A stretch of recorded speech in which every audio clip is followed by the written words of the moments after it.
Good morning, we'll begin now. And welcome to our seminar, our postdoctoral fellow seminar on Beyond Victimhood, Reframing Women's Agency in Electoral Violence Narratives. The seminar will be led by our postdoc fellow, Dr. Ashley Shangari. I am Professor Darlene Miller from the Thabo Mbeki African School of Public and International Affairs, and I bid you a warm welcome here this morning.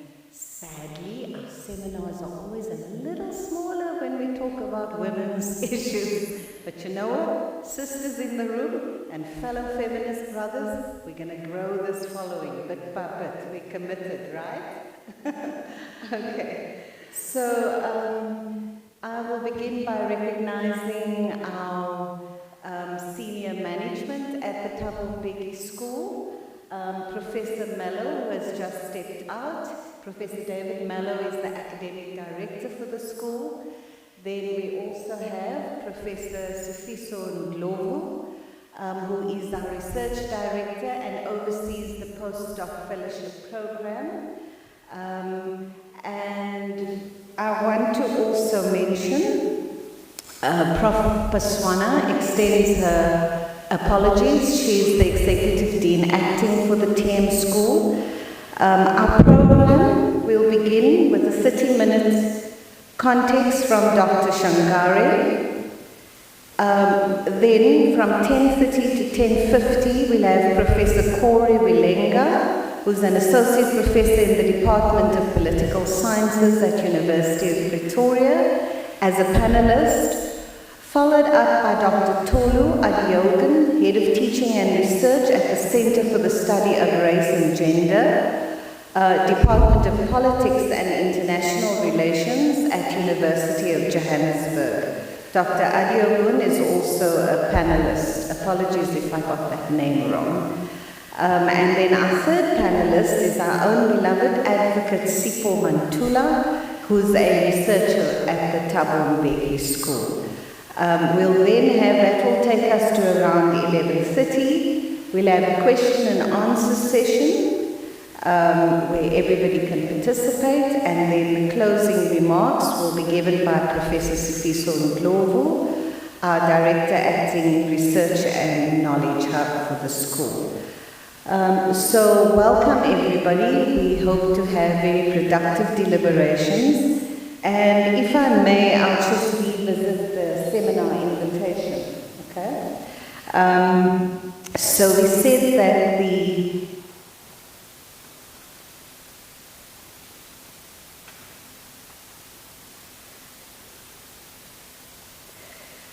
the seminar will explore how women experience and respond to electoral violence. Secondly, to highlight women's agency beyond victimhood narratives. So there's an intellectual revisionist endeavor here to change the victimhood narratives that govern women's agency in electoral violence. Thirdly, to interrogate policy gaps in addressing gendered political violence. And fourthly, to promote dialogue between scholars, practitioners, and policymakers. Our speaker, Dr. Shangari, Ashley Shangari, is a postdoc, as I mentioned, at the school. She holds a PhD in International Relations from the Department of Political Sciences at the University of Pretoria, where her research focused on evaluating women's political empowerment in Africa. Her research interest is centered on women in African politics, with a key focus on gender and political representation in Africa. Her research interests address gender as relevant for development, and she has worked on research projects varying from women and political participation, women and traditional leadership, women in mediation, gender and climate change, and gender policy analysis. And I'm sure you must all acknowledge that in the current unstable global climate, where we have lords of war itching to launch all sorts of strange technologies on our globe and our planet, that this is a crucial time for us to talk about women's leadership role in the political front. at the political front too. Thanks so much, and I hand over to Dr. Shangari.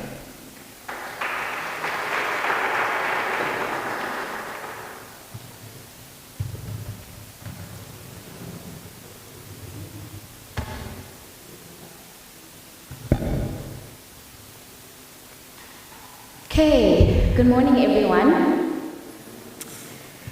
So for me personally, it is both an honor and a critical moment to convene around the theme Women, Political Violence and Electoral Security in Africa. So over the next 30 minutes, my role is to set the context for our seminar, framing the issue, unpacking the details, and highlighting the challenges and gaps that define this landscape. I want to emphasize from the start that this is more of a discussion than a lecture, and we're here to exchange ideas, challenge assumptions, and also build a deeper understanding together. Each of my fellow panelists will be bringing their unique expertise to the table. I don't know if my slides are ready. Okay. We have Professor Willinger, who will be focusing on the next slide. Women mediators and the politics of peace building and election violence. We've got Dr. Adiogun, who will be exploring invisible wounds, gender political violence. We also have Advocate Mandula, who will be reframing electoral violence. Each presentation actually builds on the overall theme, highlighting different angles and strengthening our collective understanding. My hope is that the discussion will be interactive, insightful, and also thought-provoking, and that by the end we'll be better prepared to explore the resilience and the agency that women actually bring to politics, as well as the ways that we can strengthen electoral security and inclusion. So I am sharing my perspectives today, but I very much welcome your reflections and feedback, which will help me further develop these ideas into a full paper. So, violence against women in politics. This is an urgent and growing challenge across Southern Africa, from online harassment to physical intimidation during campaigns. Women who step into political life are often disproportionately targeted, not just because they are political actors, but because they are women. And this violence is actually not incidental. It is systemic, rooted in patriarchal resistance to female leadership and fragile institutional mechanisms that fail to guarantee security and equality. While global discussions on gender-based violence and electoral security are expanding, which is very much commendable, much of this analysis fails to capture African realities adequately. Structural exclusions inherited from colonial legacies, patriarchal institutions, and weak regulatory protections create a context where violence against women in politics is actually normalized. It is often invisibilized and it is rarely prosecuted. So my aim is to provide a context through this presentation so that we can explore how women in Southern Africa experience and navigate political violence.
as a continuum of violence extending from liberation movements to contemporary government structures.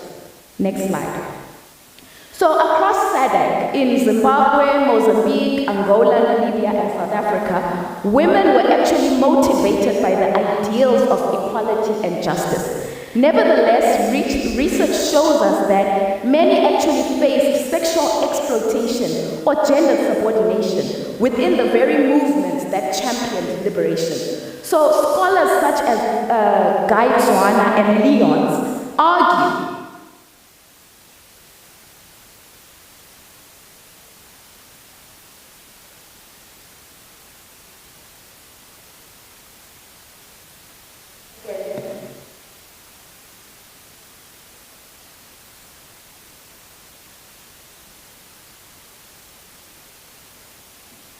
were sometimes subjected to coercion and strict gender roles despite the rhetoric of equality. So these contradictions illustrate that the roots of gender-based violence in post-colonial states lie partly in the gendered cultures of liberation. Next slide.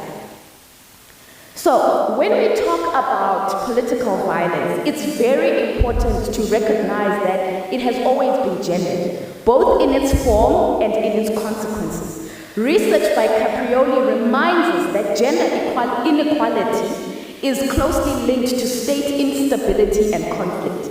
In other words, societies that achieve greater gender parity tend to resolve conflicts more peacefully and maintain stronger democratic institutions. What does this mean? This means that the way women are treated in politics is not just a gender issue, it's a governance and stability issue. In electoral contexts, women are often targeted through forms of violence that speak directly to their gender, such as sexual harassment, threats of sexual assault, sexist insults, and online abuse. These are not isolated incidents. They serve a particular purpose: to police the boundaries of politics as a male-dominated space and to remind women that they do not fully belong. Comparative research also shows that electoral violence is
Okay, I sent you the correct slides.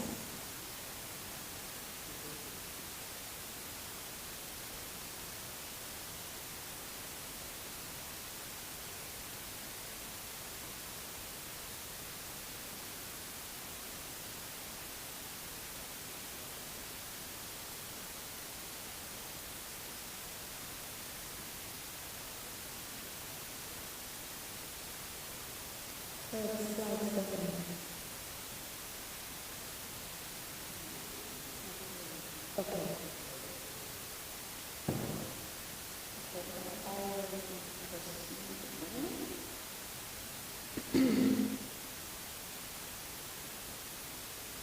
Okay, women's agency. So, however, we cannot remain trapped in the language of victimhood. Some studies have focused on women as passive recipients of harm. Those accounts, although important, risk reproducing a one-dimensional image of African women as powerless. So emerging research challenges this framing. For example, Tero, Madsen and Parichi's work on Zimbabwe reveals that women display remarkable resilience and innovation, even within hostile political environments. Women have actually organized solidarity networks. They have used digital tools strategically, and they have imagined new pathways for political participation and leadership. So this discussion actually builds on that shift. So we are moving beyond viewing women only through the lens of violence and victimization. We are centering on their agency, their resilience, and their strategic adaptation, while also interrogating the structural and institutional barriers that continue to perpetuate their insecurity. Next slide. So now we'll move on to our case studies, and I will begin with South Africa. South Africa actually presents a paradox because, number one, obviously the country is celebrated for its progressive constitution and gender quotas. Yet one where women in politics face systemic exclusion and pervasive violence. There are structural inequalities such as poverty, limited access to education, patriarchal party systems, which actually continue to restrict women's political engagement. Many women often lack the resources to campaign effectively, while party structures often favor men or well-connected elites. Gender-based violence functions as a significant political barrier in this country. South Africa has one of the highest rates of GBV globally. UN experts in 2021 actually condemned the state's inadequate prosecution of domestic and political violence, noting that the lack of accountability actually fuels fear and discourages women from running for office. There are symbolic attacks attacking women for being women, and online violence further undermines female politicians, aiming to reduce them either as wives or mothers or simply sexualized figures rather than respected political leaders. Global research shows that online abuse, including body shaming and sexual slurs, disproportionately targets women, and reported cases in South Africa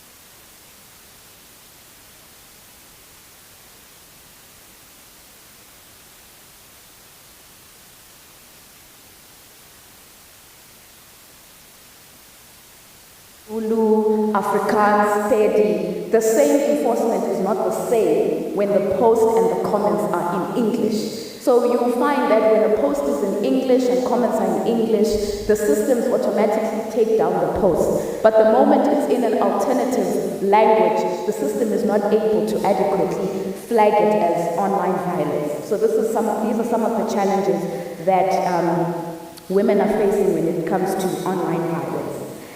It also found that women often faced abuse through replies and comments on their posts, with misogynistic actors targeting their physical appearance, intelligence, and leadership capabilities. Gendered disinformation also circulated widely, sexualizing or objectifying women in politics. Similarly, the African Digital Democracy Observatory highlighted the scale of gendered online abuse during the 2024 elections, emphasizing the need for stronger enforcement of existing laws and better support mechanisms for women facing harassment. Overall, while South Africa has strong legal protections on paper, there tends to be weak enforcement. There tends to be limited party accountability, and pervasive online abuse means that women continue to campaign in hostile and unsafe environments. One thing, though, that is commendable, that needs to be highlighted as I speak on South Africa, is that if we look at the ANC, for example, they've actually managed to surpass their quota. They have 53% representation of women, which is actually very, very good. It's very commendable. But I argue and I say that this is what we call descriptive and symbolic representation. This describes the presence of women. We say, well done, we have 53% of women. But do these women bring substantive? What we need is substantive representation of women. When they are in these positions of political leadership, do they influence policy? Are they protected by the policies that are in place? So it is important, before I move on to the next case study, to highlight that South Africa is actually doing well in terms of progression when it comes to its legal frameworks for empowering women. So our next case study and next slide is Zimbabwe. So data from a national study on violence against women in politics in Zimbabwe highlights additional forms of harassment, including economic violence, vote buying pressures, emotional and verbal abuse, and destruction of campaign material. These practices not only discourage women from running for office, but they also exacerbate structural inequalities, such as lack of access to campaign resources and support networks. Systemic exclusion remains a critical barrier. Despite constitutional quotas, women comprise just 11% of candidates in the 2023 elections. So research from the conversation also shows that patriarchal party structures and male-dominated candidate selection processes continue to marginalize women and also reinforcing entrenched political hierarchies. Reports by Al Jazeera further document targeted physical aggression and harassment, alongside extensive cyberbullying against women politicians, including prominent figures like Thokozile Dube. Thokozile Dube was running in Matabeleland North Province. So what happened? She is a member of the opposition party. So members of the ruling party located where her house was, and then they vandalized her house. And she had to actually run away.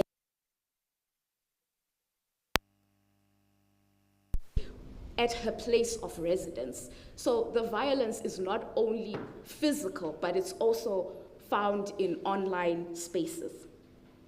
And she largely faced this type of violence because she was in the opposition party, because you'll find that women in the ruling party don't necessarily face the type of physical violence and harassment that women in opposition parties do face.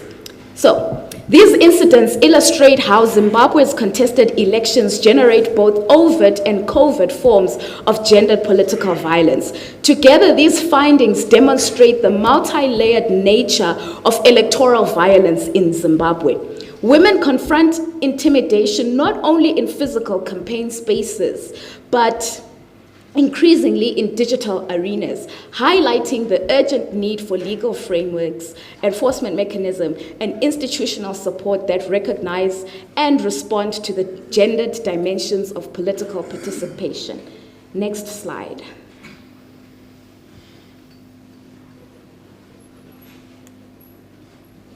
The next one, please.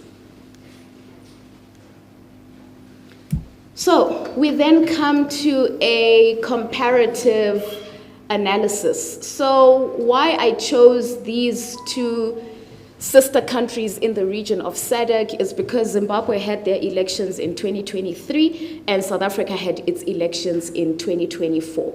So what I found from the research that I've done so far is that the political system in South Africa has a stable democracy. There are a number of policies in place that actually support women to be empowered in politics. However, there is a tendency of weak enforcement, whereby in Zimbabwe, the political system tends to be polarized and there is systemic violence. So the violence is institutionalized.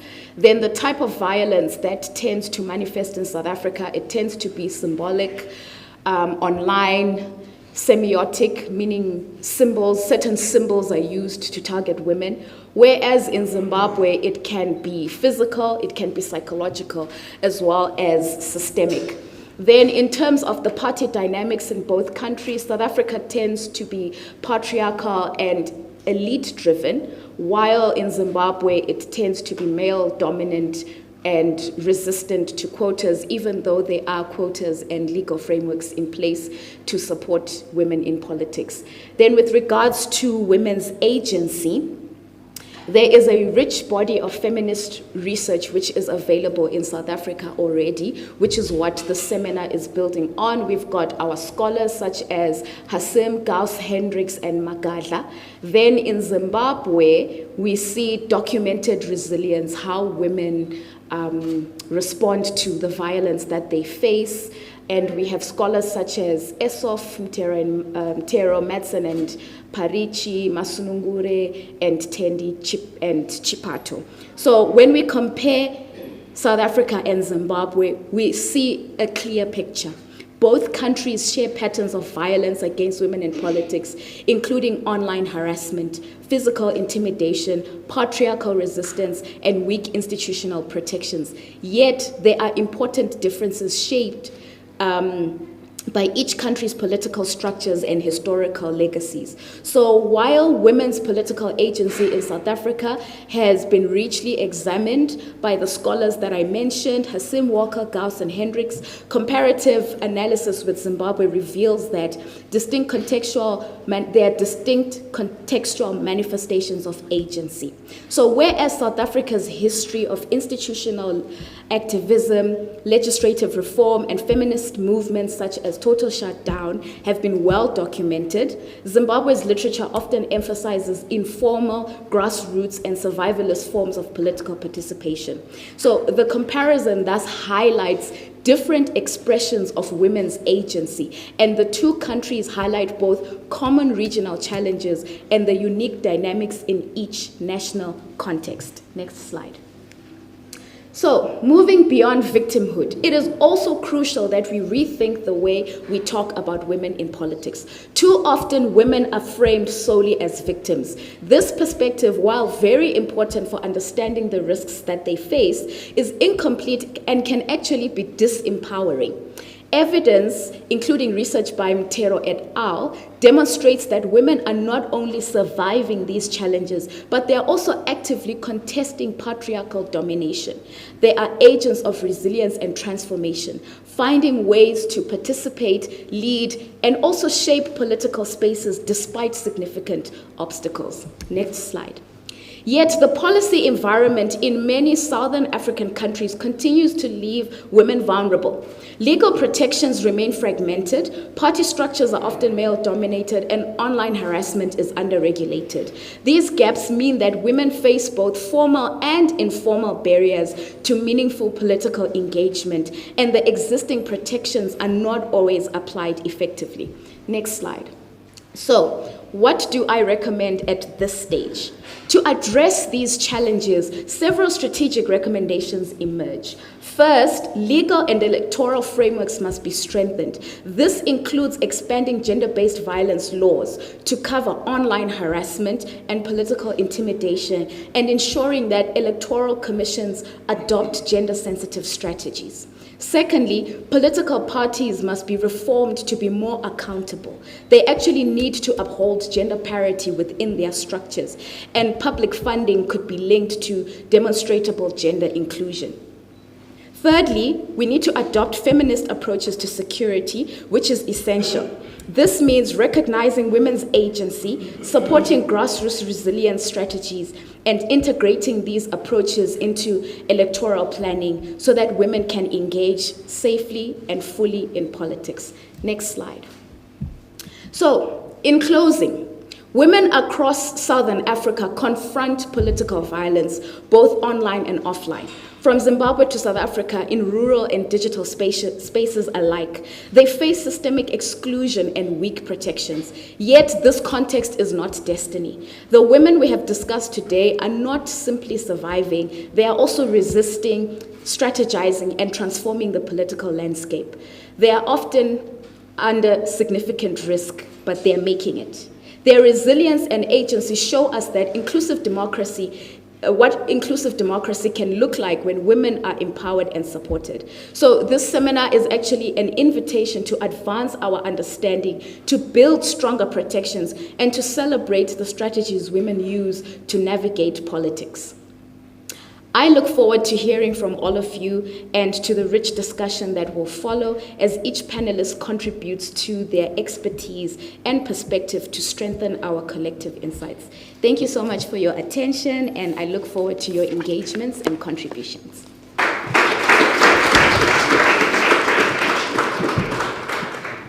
Thank you so much, Dr. Shangari, for a very powerful and provocative presentation.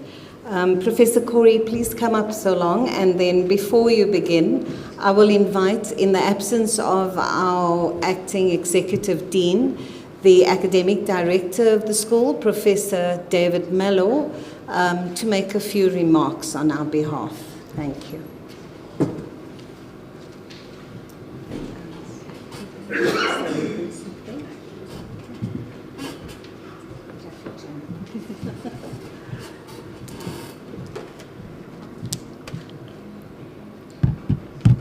Good morning, everyone.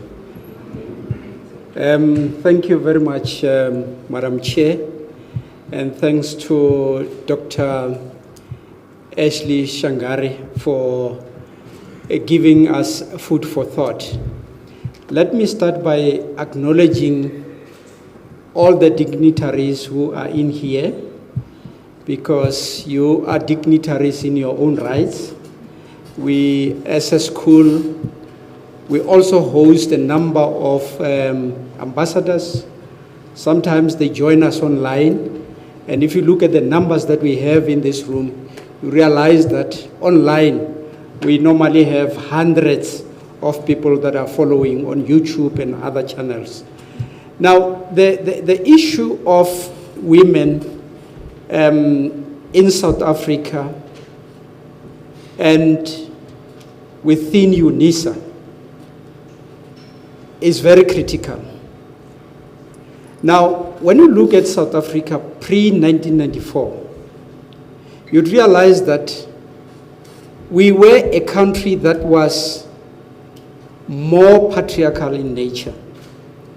When you look at the jobs that were given to women, women were given lower placed jobs. This position that never exists this day, the position of a typist, was normally a position that was given to women. And it meant that at that point, as South Africa, we failed to acknowledge and recognize the power of women, despite the resilience that they put out in the fight against the apartheid system. Fast forward to post-1994, and I think Dr. Ashley has highlighted instances where, in terms of the law, we're looking very good. In terms of representation in other sectors, we're looking very good. But when you dissect this type of representation that we have, and you look at the Employment Equity Commission, these are statistics that are available every year on their website. And you look at the progress that we have made since 1994. At lower levels, we have made sufficient progress.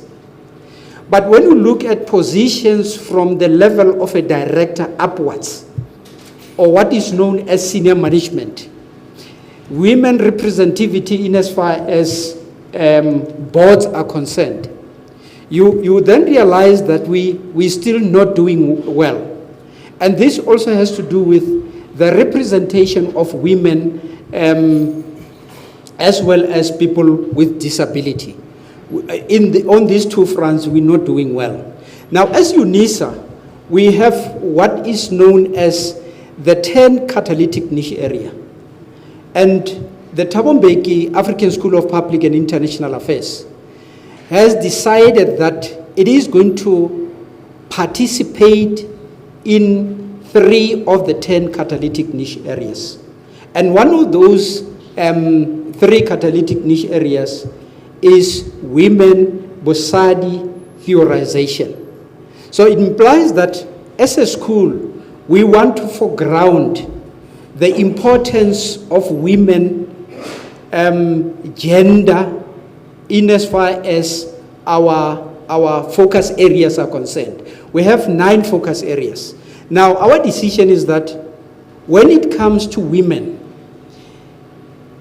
the issue of women is a cross-cutting issue. And therefore, it implies that when you look at our modules from one module to the other, as we develop new modules for the masters by coursework that we're busy with, you should be able to see us emphasizing the issue of women right across the modules that we are working on. Most importantly, we have just had the registration of our PhD in Public Policy and International Affairs, as well as the Master of Arts in Public Policy and International Affairs. And now these 2 qualifications are actually open for anyone who has got an interest to apply, and I urge you to do so as soon as possible, so that you can become part and parcel of the first cohort of the graduates in the Thabo Mbeki African School of Public and International Affairs. And therefore, those who are still applying, those who are still intending to apply, we ask them that in the case of the choice of a topic, the issue of women is very important, and therefore you should think of the possibility of doing research along the lines of issues of women and the theorization of issues relating to Bosadi. Now, it means that what we're trying to do is to say that while the laws are there, because on paper, equality looks very good. When you look at the Constitution, she was talking about GBV. We also have a major issue of femicide, where those who are masculine enough believe that they can use their masculinity in order to do as they wish on women as well as children in this country. Now, it therefore implies that what we're trying to do through our research within the Thabo Mbeki African School of Public and International Affairs is to make sure that we tease out some of the issues that are still problematic in terms of the realization of equality. Because if you have equality on paper, but in practice you still have dominance, male dominance, you still have patriarchy being the order of the day. It implies that even those women who are good, who are powerful, the glass ceiling will always be there. The emancipation of women is still a challenge. And therefore, collectively, we should work at the emancipation of women as well as the upliftment of women and the promotion of women from one level to the other. Fortunately, in this school, we are led by a woman, which is Professor Edith Paswana. And therefore, this is something that we should be able to see in high-ranking jobs throughout the Republic of South Africa. And this brings me to the end of my introductory remarks, and I wish that we could continue with very informative debates, and these debates, most importantly, they should lead to a paper being published, Dr. Changare. They should lead to new concept ideas that are being developed from amongst ourselves and those who are going to register for our qualifications. Thank you so much.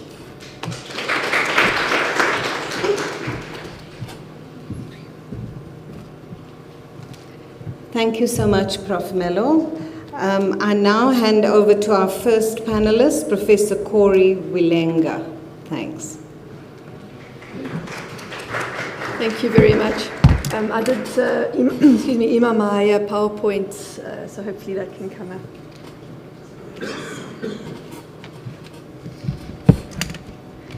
Thank you. It's such an honor to be here, and I just want to acknowledge the thought-provoking School for this incredible program that they have on postdoctoral research. Often postdoctoral fellows are very underappreciated and under-acknowledged for the important research that they're doing, and so I really want to appreciate that. Sorry, who did you send it to? The email that they gave me. Okay, because they didn't send it to me. Let me just send it to Ashley and then apologies.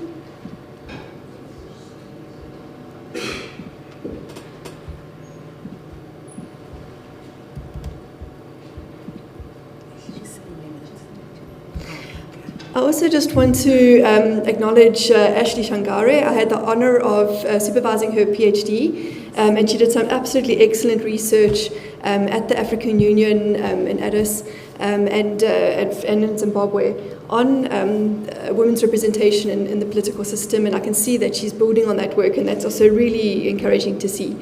Apart from being an associate professor in the Department of Political Sciences at UP, at your sister university, if I may call it that, I'm also the director of the Center for Mediation in Africa, and I just want to mention that because that's the hat that I prefer to wear, because it's such an honor and a privilege really to be working in the area of mediation and peace building, and our flagship program is in fact on women in mediation.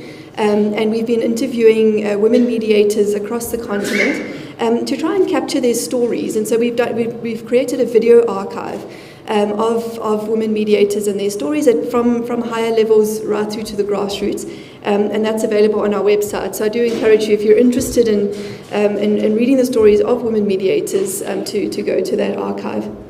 I think we're still struggling to get my PowerPoint up, but that's fine. I'm happy to speak, and hopefully I'll be compelling enough that you can follow what I'm saying. So directly after violent conflict, and I really, before I start, sorry, I want to also say that I'm going to be building on exactly what Ashley's been talking about, how gender discrimination is built into the political system. It's a structural and systemic problem that then manifests in the election cycle. And I think in that regard, Ashley is absolutely spot on.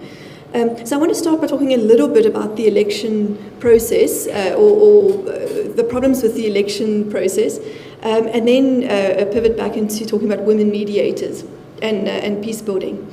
Directly after violent conflict, states have the difficult task of rebuilding and reconciling the nation. Central to this process seems to be holding democratic elections. But election periods in many African countries, as we know, are often accompanied by the fear of renewed violence. Instead of offering a positive step towards reconciliation or a nation building, elections instead seem to reignite divisions and conflict. Despite this, elections remain a central part of peace building and establishing a democratic culture within the liberal peace building framework, even though the link between elections and democracy is tenuous. And this is something I think we need to be exploring a lot more. Why do we keep holding these elections, anticipating that they will lead to democracy, when in fact they often seem to lead to violence? Post-conflict elections are designed to advance a number of distinct but interrelated agendas, including war termination and advancing democracy through establishing new institutions and rules of competition. Importantly, though, elections have the role of marking the end of a transition period, meaning the end of a particular kind of international intervention. And I think this is something we need to interrogate a little bit more. Particularly once elections have been held and the transitional government is in place, it allows international financial institutions and bilateral donors to begin making loans for reconstruction. And perhaps it's for this reason that even where elections seem unlikely to be free and fair, and where a country seems not to be ready for elections, they continue to be supported by the international community.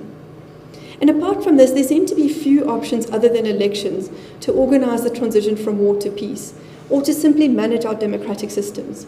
But the problems with the electoral system, though, as we all well know, is that elections result in the maintenance of particular power structures, increases the insecurity, and further marginalizes ordinary people. Some scholars have even described them as being mere rituals that endorse a ruling class and satisfy a global consensus, rather than an occasion for citizens to actually participate in political affairs. Where do elections actually work? They work in societies in which the government is not fundamentally authoritarian in nature and where the political process is genuinely inclusive. And this links us to women in mediation. Cheryl Hendricks, one of the leading scholars writing about women in mediation, sorry, we can go to the next slide. One of the leading scholars writing about women in mediation, in her assessment of mediation processes on the continent where women were involved, states that it was not one woman mediator that was able to bring about sustainable peace, but rather a society that wanted peace, in which astute mediators opened the way for strong civil society input that created a peace agreement which resonated with the society at large. What she's describing is an inclusive process. When we speak of women in mediation, and we can go to the next slide, we are not only speaking about inserting individual powerful women in high-level mediation processes, we are speaking about how to change the entire way we mediate and the entire political system in such a way as to challenge existing destructive, patriarchal, gendered structures that perpetuate state violence and violent state systems. And I'll come back to this towards the end of my paper. Let me first unpack women in mediation as such. Since the increased awareness of the role of women in conflict from the early 2000s, there has been a shift from viewing women as victims, as Ashley mentioned, from victims of war to agents of both conflict and peace. And one area where this has occurred is the advocacy of women's inclusion in peace processes, and specifically high-level mediation, which is evident in the adoption of resolutions such as the UNSCR 1325.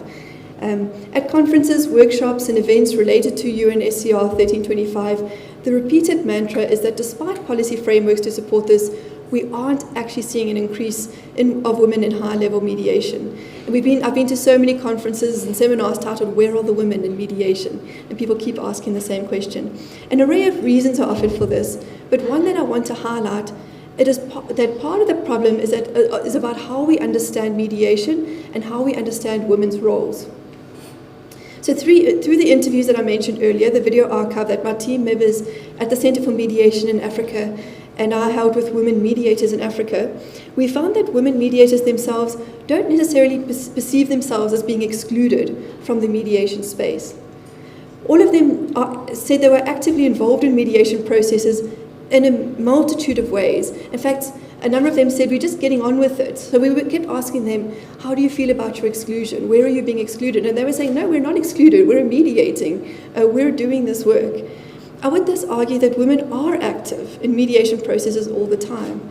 Along with Cheryl Hendricks, who's written about this a lot, we argue that we don't need to justify why women need to be included, and we don't need to work out how to include them. They're already there. They're doing the work. Instead, we argue that the contribution that women are already making is often missed, downplayed, and minimized because the roles that women do play are not always recognized, and these roles are relegated to the periphery. So this affects the perceptions of women's participation and agency. Women are working hard in politics, in diplomacy, and in mediation. And further, but the fact that their roles are not recognized, they're not seen, affects how relevant policies are implemented and measured in particular. The measurement of these policies is really where often the problem lies. So in line with this, we would argue, or we would suggest that the scholarship itself contributes to the marginalization of women in mediation because of the way in which it narrowly defines mediation and the roles of women within mediation. From a decolonial perspective, one of the key problems we identify with how mediation is defined is that it's done on a hierarchical basis of tracks. These tracks determine who participates in mediation and the nature of this participation. Access, education, largely on Western terms, wealth, gender, political and social status, and among other factors, are often key determinants of who participates in the various tracks of mediation.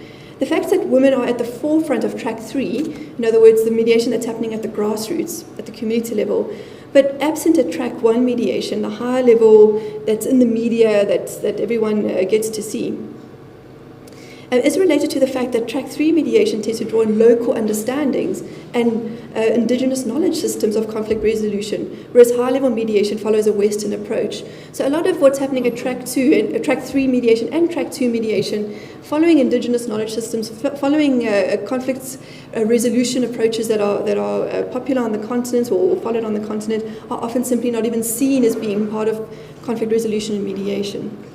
A major consideration then is how we understand women's roles in mediation and what mediation actually is, especially at grassroots levels, but also at higher levels.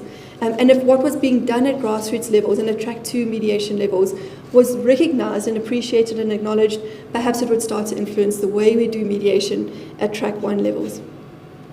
The critical role played, and I'm close to the end here, by women in women's networks and organizations such as that of advocacy, activism, the bringing together of representatives of opposing factions in unofficial talks, and ensuring certain issues are included and voices are heard, are among many of the critical but unrecognized roles that women play.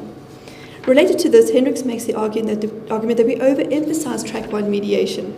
She states that women's contributions have been strongest when they are organized, when they've taken their own initiatives to foster peace in conflict zones, and when they've engaged in track 2 or track 3, or even track 1.5 mediation processes. For example, track 1.5 process would be a national dialogue, and often women are at the forefront of this. We can go to the last slide. So the issue isn't an absence of available women who can occupy roles within formal spaces, but rather a lack of recognition that results in the underreporting of the actual work that women are already doing within spaces beyond the peace table and even at the peace table. Scholars like Heidi Hudson and Cheryl Hendricks argue that gender mainstreaming in peace building is not at all about including 1 or 2 powerful women at the peace table, and a lot of our emphasis is just on trying to get 1 or 2 women into high political spaces, and that's important. It's not necessarily that that's a waste of time, but that's not the only thing we need to be putting our energies into. It is about changing the peace table altogether, and through that changing how we build peace and the kind of peace we build. Do we simply want to tick the box of having held a mediation process, followed by ticking the box of holding elections, simply to maintain the same destructive patriarchal gendered structures that perpetuate state violence and violent state systems? Or do we want a societal process in which astute mediators open the way for strong civil society input that creates a peace agreement which resonates with the society at large? Do we want to create systems and processes that are more inclusive, not just of women, but of the whole of society? When I think of women mediators, the politics of peace building and election violence, I think of how radically rethinking gender dynamics altogether can lead us to new kinds of peace, new kinds of social compacts, and new kinds of political systems. And I think in the light of our own national dialogue, and this is particularly important to keep in mind, if I dare mention the controversial national dialogue, I do think it's a space we need to insert ourselves and start to have these kinds of conversations. Thank you.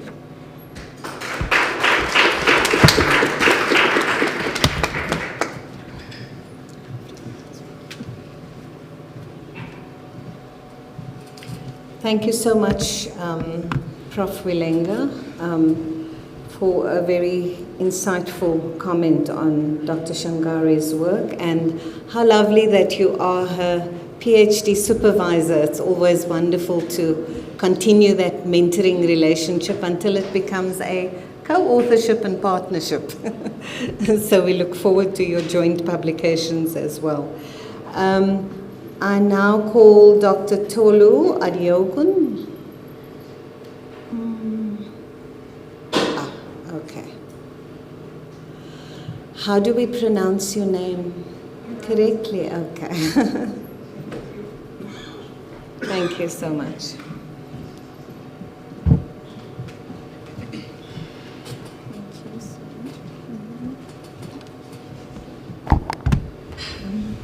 Good morning, everyone. All protocol duly observed. Yes, I'm Dr. Tolu Adeogun. Perfect pronunciation. Thank you so much.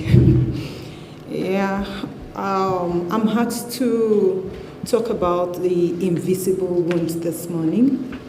As I was, I don't know if I need to talk about where I'm coming from again because I've been introduced. I'm coming from Center for Race, Gender and Class, UJ. I'm the adult teaching there. I work on women and peace building. And Sorry, Doctor. Just step a little bit away from the mic. oh, so sorry. Is it okay now? We'll just check a little bit closer. Hello? Yeah, better. Are we all right? Am I good now? Oh, okay. So I'm from Center for Gender, Race and Class, UJ, under the International Relations. You a little more forward. Apologies. No problem. UJ under the Department of International Relations and Politics. So when I was told to, I won't be using the slide. I hope you can follow me as I just discuss this. When I was told about representing my professor here today, I was thinking of just coming to talk about the invisible wound as I've been told to talk about. Talking about invisible wound, electoral violence, and all that all panelists have talked about today, what comes to mind is the work I've done previously, genderizing corruption. Genderizing corruption actually is like a form of intimidation against women. When you put women in a position or women are elected to go into the office, what I realized over the years is that, especially using the case of my country, Nigeria, that was where I wrote that particular paper, I realized that over the years, it is not that I'm trying to use escape routes for women that have been corrupt, that have manifested corruption in their various offices. But I realized that when it is a turn of a woman, it is overemphasized. Yep. And then at the end of the day, I believe this is a subtle way of making women to fade away from power. Why do I say that? Because while you come to the social media, when you publicize all the dirty things that have happened in the political office against these women, you are gradually telling the populace who to vote for and who not to vote for. I'm coming with this genderizing corruption because I believe it's part of intimidation not to vote, not to cast your vote for women to take the office. I will be looking at the example of a particular woman in a long time ago. You know, as a political scientist, I actually thought this woman committed this offense for a very long time. We thought about it, we talked, we shared, until I was writing this paper. And I said, okay, since I'm writing genderizing corruption, let me just go a little bit further and research on this woman. Her name is Patricia Ete. When you mention Ete in Nigeria, the next thing people shout at you is corruption. When you go to your LinkedIn, there was a particular day I was typing some things on LinkedIn, encouraging my sisters to go out, cast their votes, and then those who want to contest to go out boldly outside there. A man came to the comment space and said, just like Ete did. So that made me to go back and do this research. Could you believe that I searched and searched and searched, and I realized that at the end of the day, this woman was privately apologized to. Nothing to show to the world that actually she didn't do what they said the offense they said she committed. So this made me to dwell more on others. Yes, presently I know they've mentioned the Ziani, those ones that have gone into the field or political spaces to actually disgrace women and not allow women to move forward. Then I moved to Edu. I now had the question, how did these women get there? What are the agencies doing? Do we even have agencies? Do women have separate agencies trying to push them forward, trying to fight for them, trying to make sure that they succeed in that particular place? How can you even succeed if you don't have the right skill? You're going to the office where people can easily manipulate documents and give to you to sign. At the end of the day, you are labeled to be corrupt because you signed something that you maybe were looking out for. So I was looking at all of this and I realized that genderizing corruption is on the rise, just to make sure that the representation of women in political space is reduced. Just that, like it was pointed out, we won't want to make women the victim here, because truly there are some bad eggs that have gone to the office to make sure that other women cannot come in. But what is the lasting solution? Lasting solution is doing away with negative masculinity. Those who don't want to, and sexism, those who don't want to think outside the box, those who don't want to give chances to other women to come in. What are the women saying? Women are not saying that, okay, yeah, yippee, we can do it all alone. No. This is just to give us a chance, a quota, to give women a chance to come in, contribute their quota, because most times in nations in Africa, they are half or even more than half of the population. So if you intimidate, if you inflict invisible wound on them, how will they be able to come out? And if you keep bringing this invisible wound through genderizing corruption, how will the populace know that, okay, this is not true about women, not all women are corrupt? And then the reform we are trying to bring to our policies, how do we channel this in such a way that is not gender blind, is not gender neutral, but inclusive of women and how to help them to sustain the office they have been given? So I have this as my conclusion and my recommendation.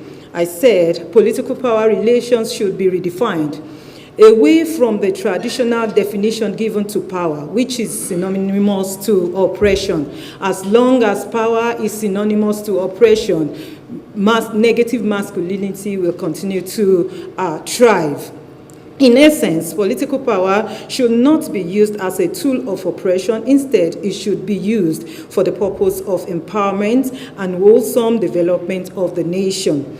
Another point is that to train more women to be politically inclined and to synthesize them the peculiarity of politics in Africa as far as women are concerned. That is, women should be taught to be mindful of traps in political offices. This can be done in many ways, one of which is to involve chaste political men and women who had successfully run political offices.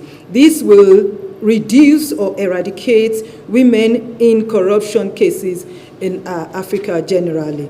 Also, women should be more involved in anti-corruption bodies. Like in Nigeria, we have EFCC. I looked through it. Have we had a women at the top before? I realized that I think one or two women had been there, and most times they just hush them out, maybe because of hush them out because of one thing or the other, to just leave the place. So I realized that even EFCC, that is dominantly fighting corruption in Nigeria, had been fighting it in like a gender-blind form.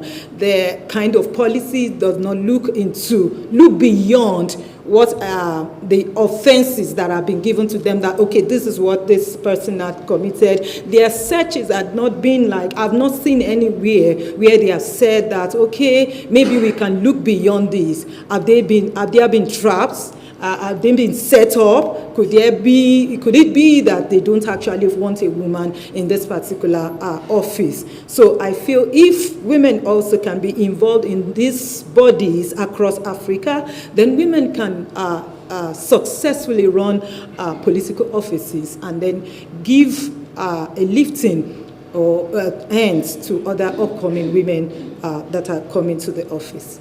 Thank you so much for that.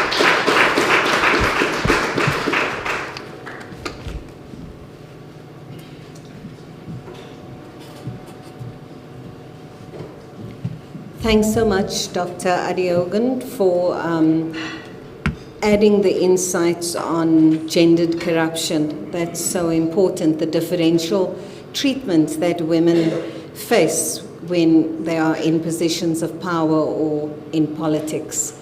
I now invite Advocate Sipho Mantula from the Thabo Mbeki School to make his inputs.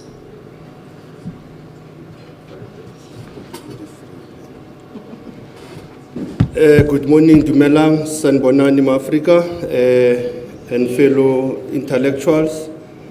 I think reframing electoral violence, actually, we'll have to begin where we must begin from. And to also look at your critique about South African laws and lack of enforcement. And you have touched correctly on Zimbabwe's patriarchal society. And I think for us also, this seminar is timely in the sense that on Thursday, one of our Chapter 9 institution, the Commission for Gender Equality, was releasing one of the reports that was looking back at the 2024 elections that has produced GNU now. But also, I think when we also look at the question of electoral violence in the SADC region, South Africa and Zimbabwe are not immune. Countries like DRC, Eswatini, relatively Lesotho and Botswana, you might not have such violence because of the cultural values and norms. And I think one aspect that I'll agree with you, which I think that report of Gender Commission has highlighted, which we have clearly outlined, it is an online bullying that is also being used. But on my response to your paper, I think I was going to do a simple thing by looking at the concepts also. The use of what Prof was talking about, indigenous knowledge, the use of proverbs, African proverbs, that also perpetuates the gender stereotyping of women into politics. And the second aspect also, the word extortion, but you put S, it becomes sextortion. The use of sex for a woman to occupy office has been used in many African democratic states. And like I've said earlier, my sister who just came from Abuja, he will know that proverb from the Yoruba, that that whip that was used to beat the first wife is kept for the second wife also. So it's very important that the use of African proverbs, how they've been developed, and in some instances becoming negative. And if one looks at the electoral violence in Africa and broadly in South Africa and Zimbabwe, you cannot say that South Africa we had electoral violence against women. But what we see, it is that violence that is silent, that is in terms of not allowing women to participate in elections. And that's how you see that report of Gender Commission. It is still emphasizing that the quota is being undermined by all political parties. Whether you have women as ministers, as deputy ministers, as MPs, it is the impact thereof. The second aspect is also the undermining of electoral integrity, because any violence against any gender, whether women or men, it undermines electoral integrity. And also it silences that voice that is highly needed. So if you look at the consequences of those acts, before we can even go to the definition, which also it is very important that we look at the question of definition also to say, how do we define electoral violence when we know very well that electoral violence, there are many ways that can be meted against, and I think my two colleagues who have tried to talk about mediation, the electoral violence, it's physical, psychological. So we cannot look at the question of physical contact also, but psychology also is being used. And in the case of Zimbabwe, as you said, we thought after 2013 we have a constitutional democracy, you have a new constitution, you will also adapt that issue of genderizing the role of women in electoral space. And when we look also the electoral violence as a priority, as we are talking now, in 48 hours, we have Tanzania going for the elections, and there's already an allegation against a woman being the one who's perpetrating violence. So for me, it's the issue that let's go beyond the victimhood of women, but the victimhood applies to all. Because Samia Sulu has been accused since 2021 for suppressing political opinion. So I looked at the question of Tanzania. I looked at the question of Medres Banda from Malawi when he was elected also. I mean, it was a caretaker also. There were scandals around COVID-19. So there's also the issue of sabotaging women leaders also. That comes also as the form of silent violence. Because yes, violence can be physical, but like I said, psychological. And I think when you use that case of Thokozile, I mean, it was correct that they will undergo trauma counseling, but still, those acts of violence comes back.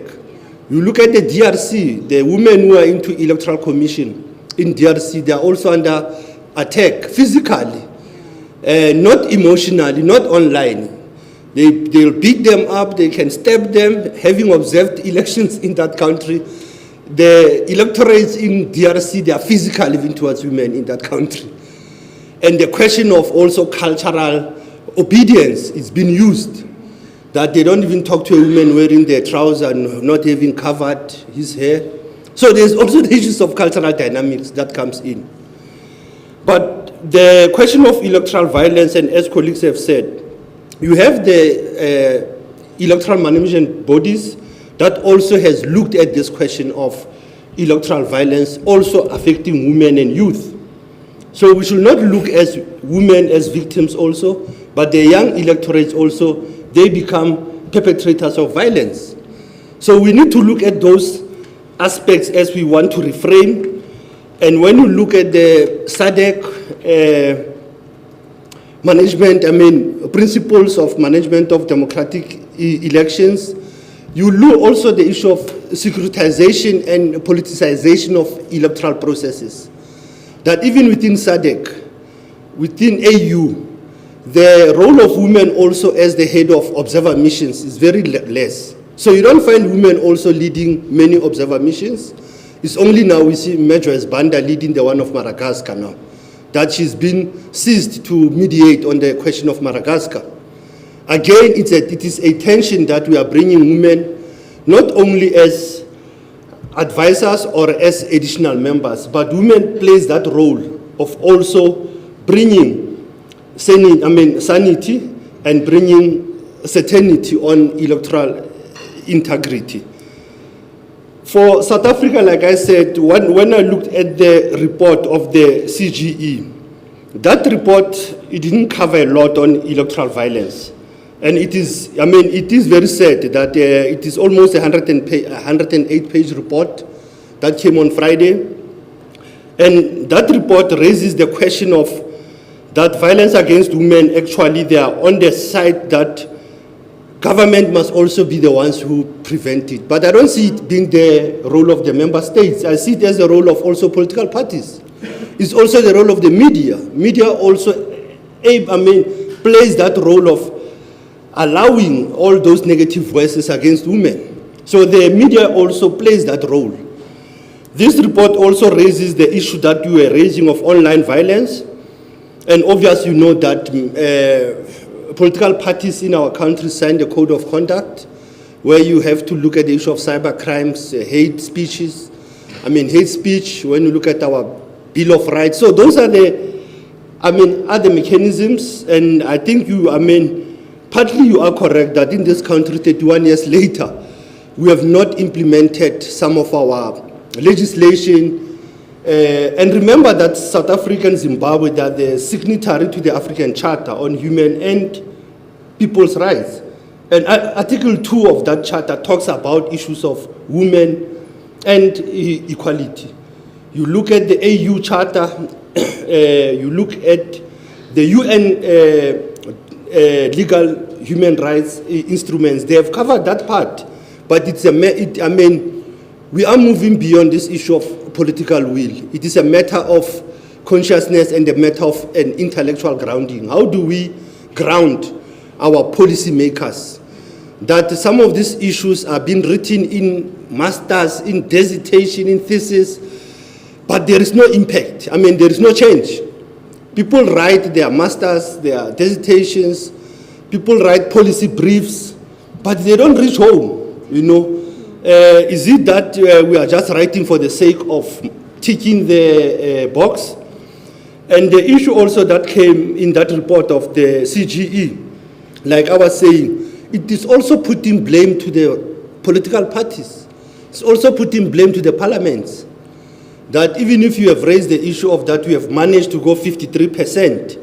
But representation, it also goes with the question of interpretation. How do we also interpret the impact of women?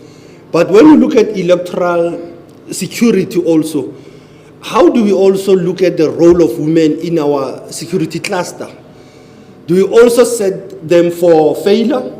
If you look at what happened in 2012 Marikana, where you have a national commissioner who was a woman, Maria Pierre.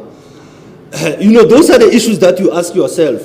When you look at our intelligence in South Africa, we have a minister who wakes up and says there is a coup, So those are the issues that we have to always look into critically about the collective understanding of that. Women can also be the perpetrators of electoral violence. They are also the victims. They can also be the mediators.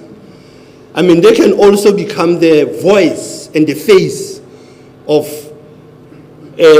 arresting electoral violence.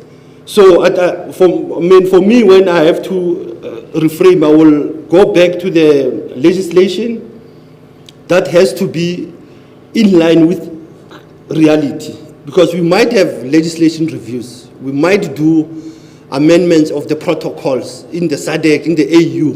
But once they don't talk to the challenges that are facing women, the question of access to electoral justice will just be a pipe dream. So you need that aspect of rebooting, resetting, reframing the electoral security model. You have to reframe electoral justice system, because once you talk about security, the issues of justice come in, which is the rule of law. So that's how it is important that even if you have monitoring on the cyberbullying of women as candidates, as electorates, how do you handle it? Because we have moved into digital era now. The second aspect, like I said, how do you also put women into, in South Africa, what we called the political liaison committees? The women sit in the political liaison committees because that's where the early warning of violence is being picked up.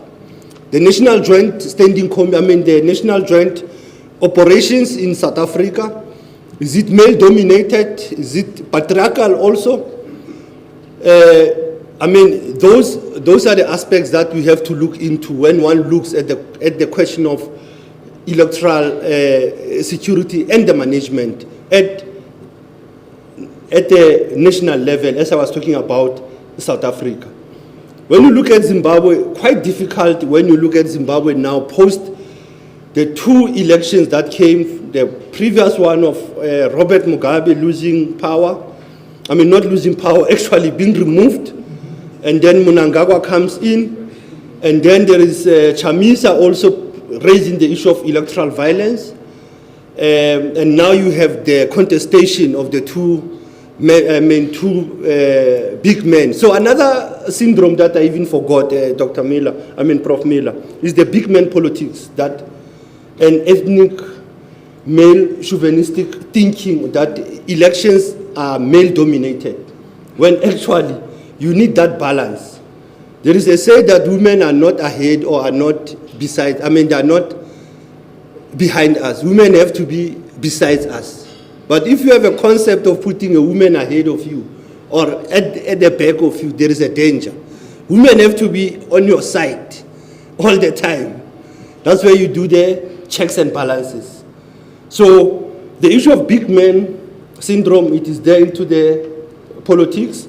I think I've covered the media component, the media coverage of women electorates, women candidates, and how the media also enable that space.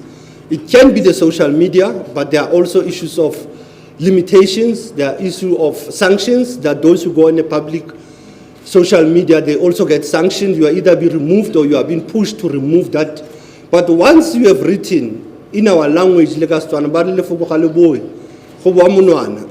somebody can say something bad about a candidate, and you think that if you have deleted in the social media, people will even forget about it. They will always know about that. You will recall the question of, in South Africa, of women and power.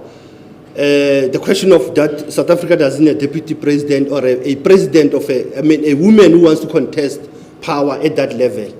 Those are the still challenges of representation, because women are also, they are forming a high number of electorates. If you look at women and youth, the highest number of voters is women and youth. But when you look at the candidates, you find that we have only one or two that contest for that power. That shows that probably even within the women community, there's no trust amongst yourself, that you don't trust your own to can take power. So there is a need for women to go beyond that issue, that they will have to vote for this male, this big man syndrome, that once you vote for this man, he will take care of us. And I think we have only 3 women leaders in this country, from Namibia, Tanzania, and then I was looking at Ethiopia tried to have a woman leader, but the issue also is, how do you arrest electoral violence? And that's where I will end, but I'm still emphasizing in terms of recommendations, we need to reboot our electoral security model. We have to go back to the electoral justice mechanisms, as it was said earlier, the role of mediators.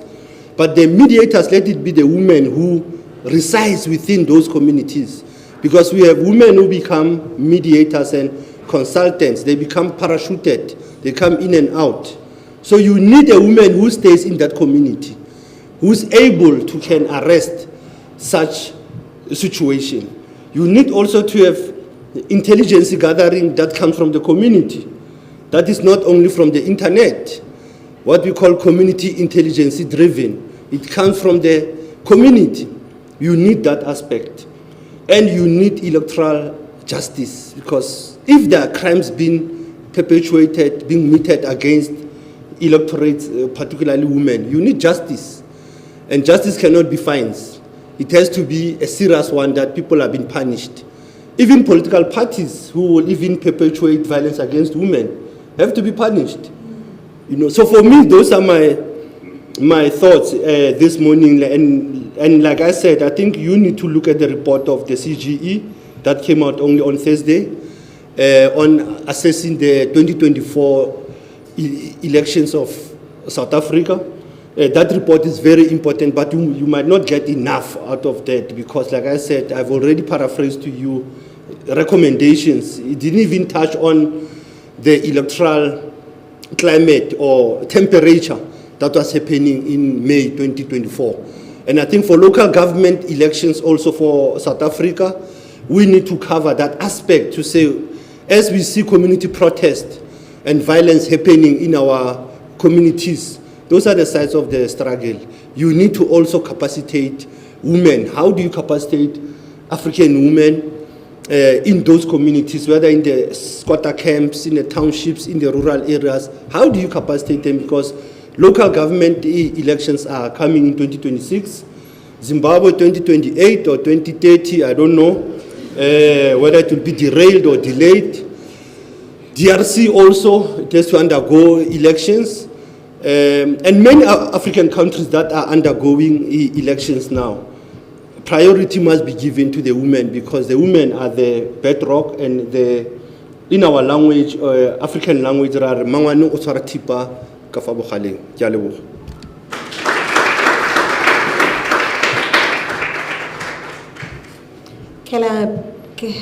Ke a leboga.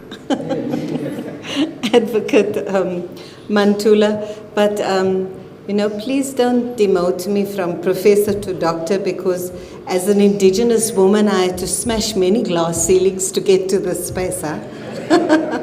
You're forgiven. We have to forgive our men, otherwise we'll be in perpetual war with them, right?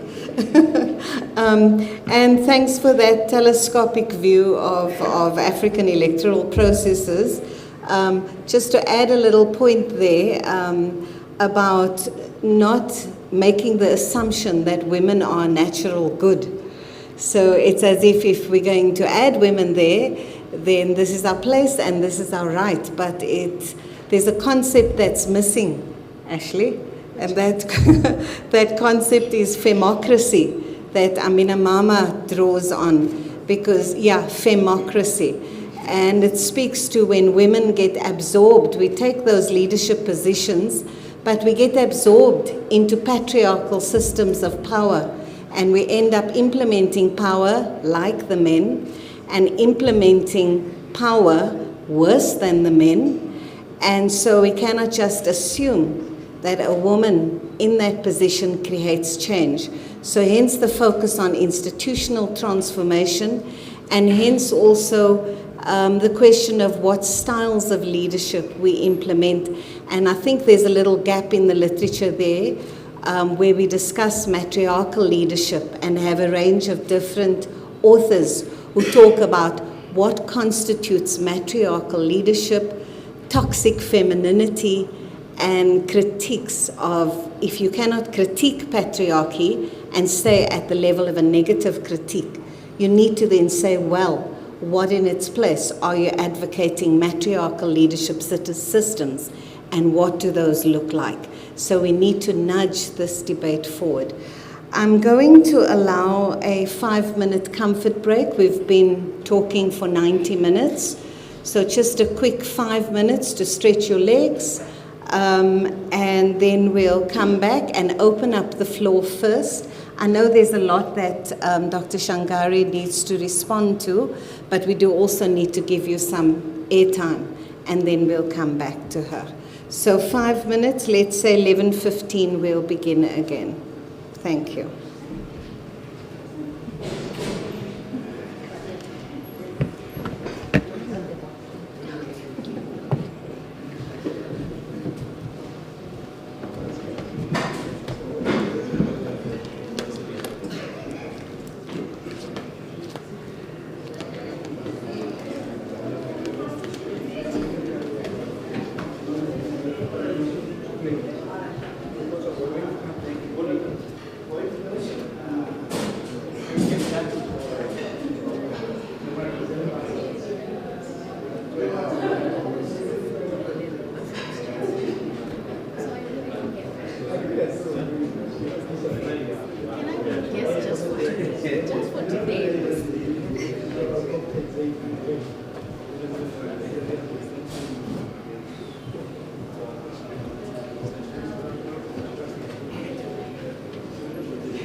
Oh yeah, I think it should be for Wednesday after. Yeah, Wednesday after.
Inside, Dr. Shangari, we need you. The lady of the moment. Yeah. So we have quite a bit of time for question and discussion.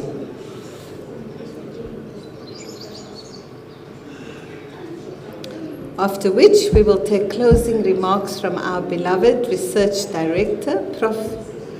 Ndlovu Mxolisi. Where is Ashley? Oh, okay, she's just in the bathroom.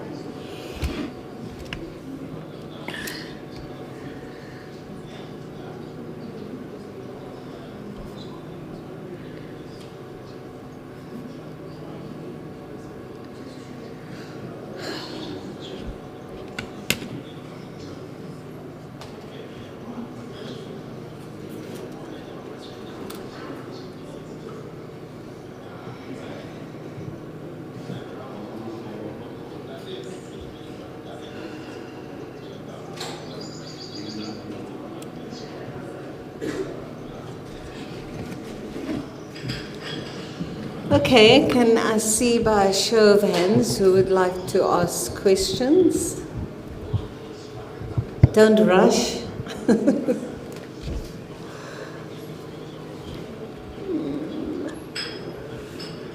Okay, noted. 1, 2, 3, 4, 5, 6. Okay, wait, now I got confused. So it was 1, 2, Prof. Leba King, and then there was, well, I'll take you next, 4, 5, 6. Okay, let's stay with the 6 questions first, and then we'll proceed. Mama, please proceed.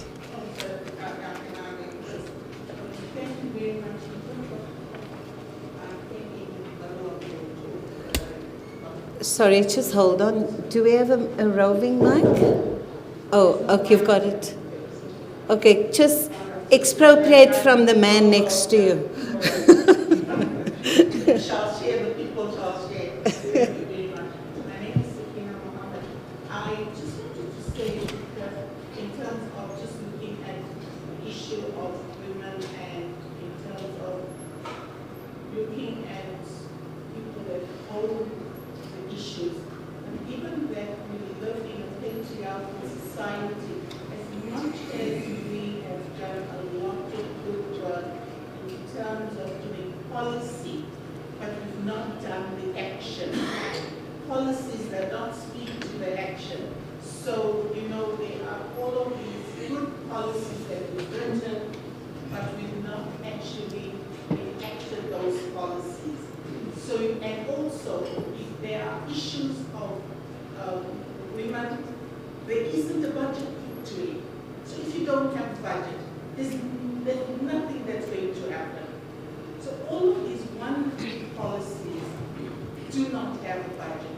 Until we put money and we follow the money, then action will take place. Thank you. Thank you. Second speaker. No, thank you very much.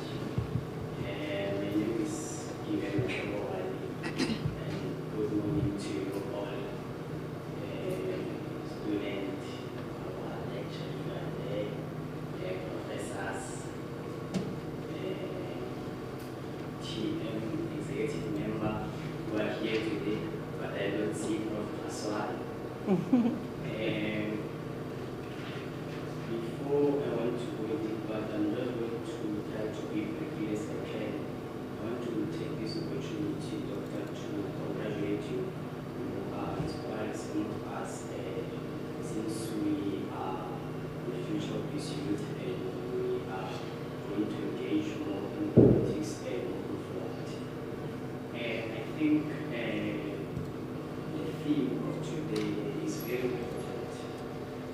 Doctor, you will agree with me that the policy must be based on the people's need. We have a lot of women in this country who are capable, who are competent enough, who can run and lead our 257 municipalities in South Africa. This is very important because in South Africa, next year we are going to the local government election. But Doctor, before we can give the women of this country a chance to get to society, how are we going to protect them? We have a brave politician men who have been killed in this country. This is very important. Watch this space, Doctor. Next year in this country is going to be a violence. So our current sitting president, must take the country into confidence. Women, I fully agree with you entirely that women must be given a chance to lead. But how are we going to protect them? Are they safe? Thank you very much. Thank you, Prof. Lieberking.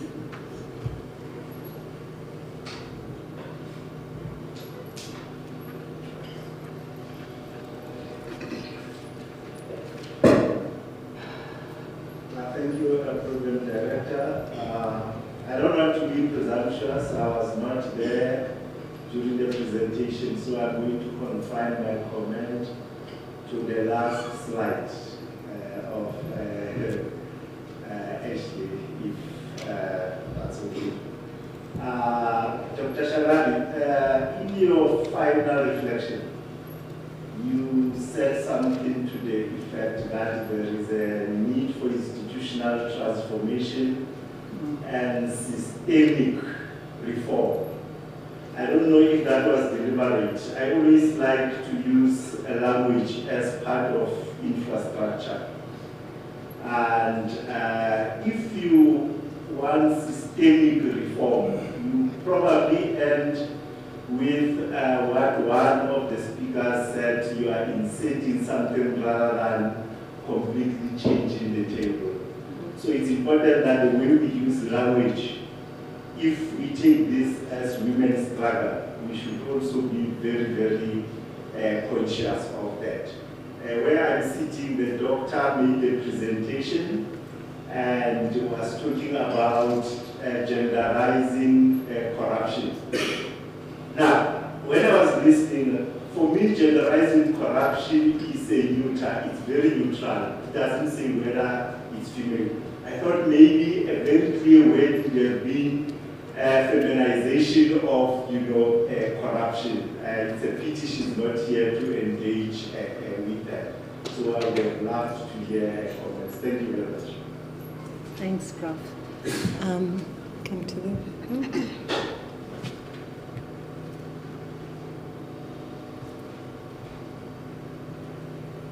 Good morning. Thank you for the opportunity. I have quite a few questions for the panelists that presented. So the first question is to you, Doc, specifically. Do you think the under-representation of women in senior positions reflect institutional biasness, or does it reveal deeper cultural resistance to female authority? And then, just going to give you a safe one, because you're stating that down. Can I continue? Okay. And then the second question is, can the presence of women in political or academic leadership be considered genuine empowerment? Because the system that we have it's so patriarchal, right? That it sort of dictates the terms of how these women who are put on the forefront in leadership positions participate, right? And then the third question is, what does justice look like, for women in political positions, right? Who experience gender-based violence in societies where such behavior by now is, I would put it as a norm, it's normalized, right? And then now coming on the issue of that presented, I just forgot his name, Advocate Mantula. Advocate Mantula. So this is specifically for him, though. I just want to get his viewpoints on, does he think that emotional intelligence can be considered as a form of political agency, right, for women who face systematic exclusion and gender-based violence hostilities? And then, as well, if that can be considered, then what kind of emotional intelligence is required for women to thrive in spaces where their leadership is constantly challenged and you know, because as Advocate Mantula has stated that as women we don't stand up for each other, and it's always I'm behind you until the heat gets hotter, and then we can talk about women in leaderships and especially within patriarchal systems, but we often focus on qualifications or the representation, but leadership also has an emotional dimension to it, right? The ability to read situations as well, to manage pressure and connect meaningfully with others. So now this leads me to be asking all the panelists that have presented is what role then does the emotional intelligence play in shaping women's leaderships within the patriarchal context? Thank you very much. Thanks so much. Yes?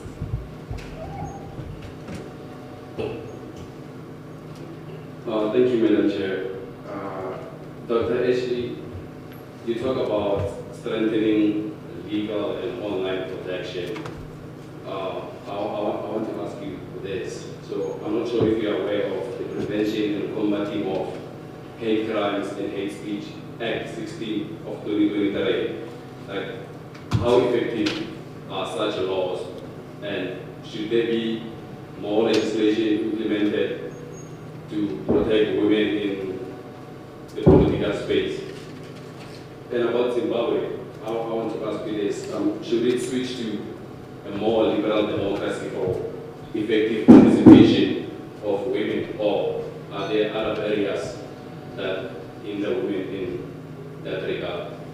And for your research, I would recommend that you also look at case studies of rural areas where kings are the absolute rulers of those areas and women are more marginalized. And thank you, Madam Chair. Thank you. Yes, please. Hello. Dr. Mia Manikoshi, ladies and gentlemen. I want to ask, how can we incorporate religion in our struggle to combat electoral violence, and also to dismantle this misconception that women are not capable of holding power, and also women are subordinates in public offices and in politics? Thank you. Nice and concise. Thanks very much. Let me hand over to Dr. Shangari.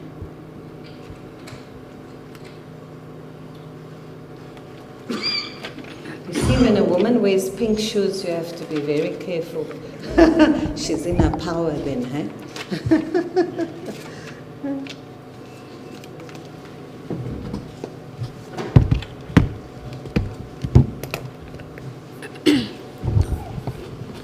Thank you so much, everyone, for the comments, the feedback, and the different questions that you have posed. I will do my best to answer and comment as adequately as possible, hoping to address the issues that have been raised. Apologies, I don't think I'm going to remember everyone's name, so please don't be offended. But I'll start with the first comment of the budget that Umama gave. I do agree. It's very important that we need to set aside budgets that are going to support women in their ambitions. Why is this important? Training women so that they can be qualified requires money. You need money to host them at a particular venue. You need money to pay the people that are qualified to come and train them. You need money perhaps to pay for their educational ambitions. So I definitely agree with that comment to say that we need to restructure our budgets so that more money is allocated towards supporting women and their leadership and political ambitions. So definitely governments, political parties do need to increase their budgets to support women's ambitions. Policy must be based on people's need. I absolutely agree to this one.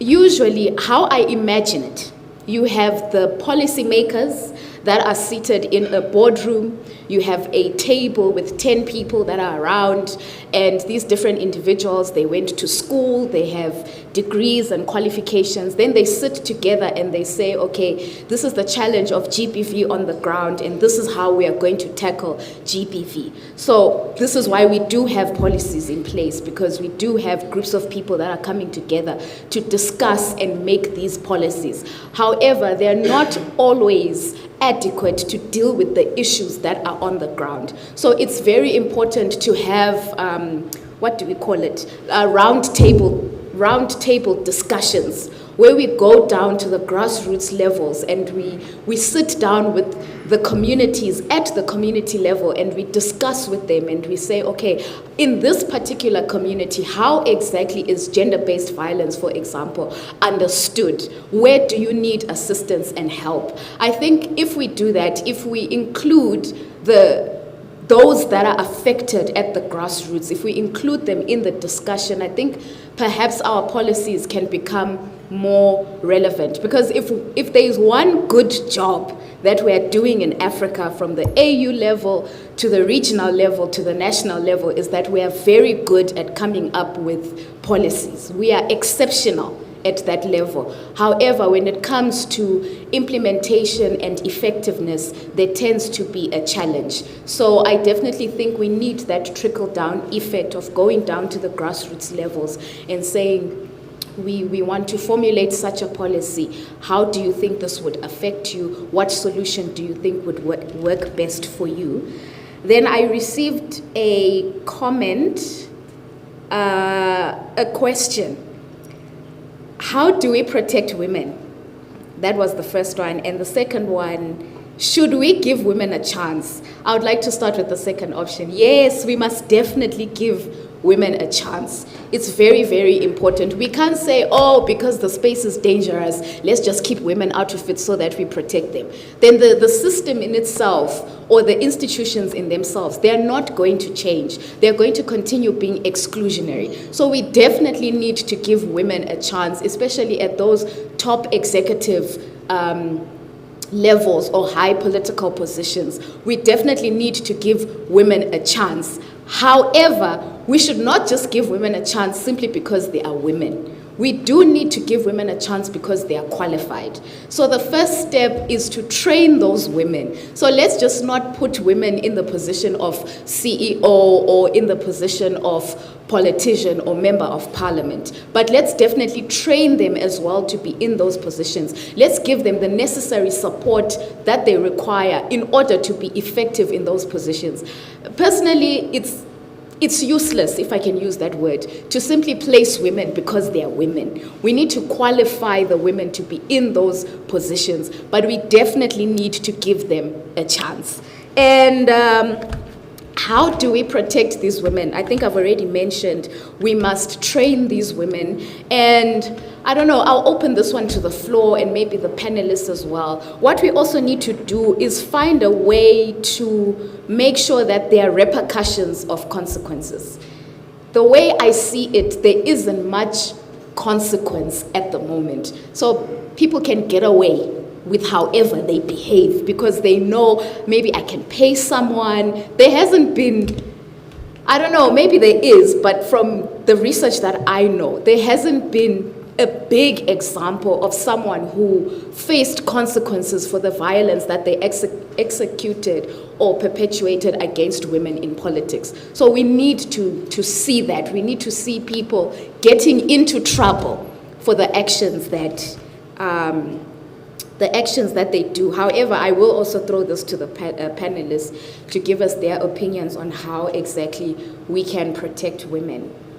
In terms of institutional reform, systemic reform, feminization of corruption, and the importance of language, I definitely agree that the language which we use needs to clearly define and explain what we're trying to do. So thank you so much, Prof. I'm definitely going to use that when I'm now working on the forthcoming paper that will be produced from this seminar. I'll make sure that the language adequately highlights what we're trying to do, because we definitely want the system to be transformed. We don't want to just insert women for the sake of inserting them, but we definitely want to transform the system.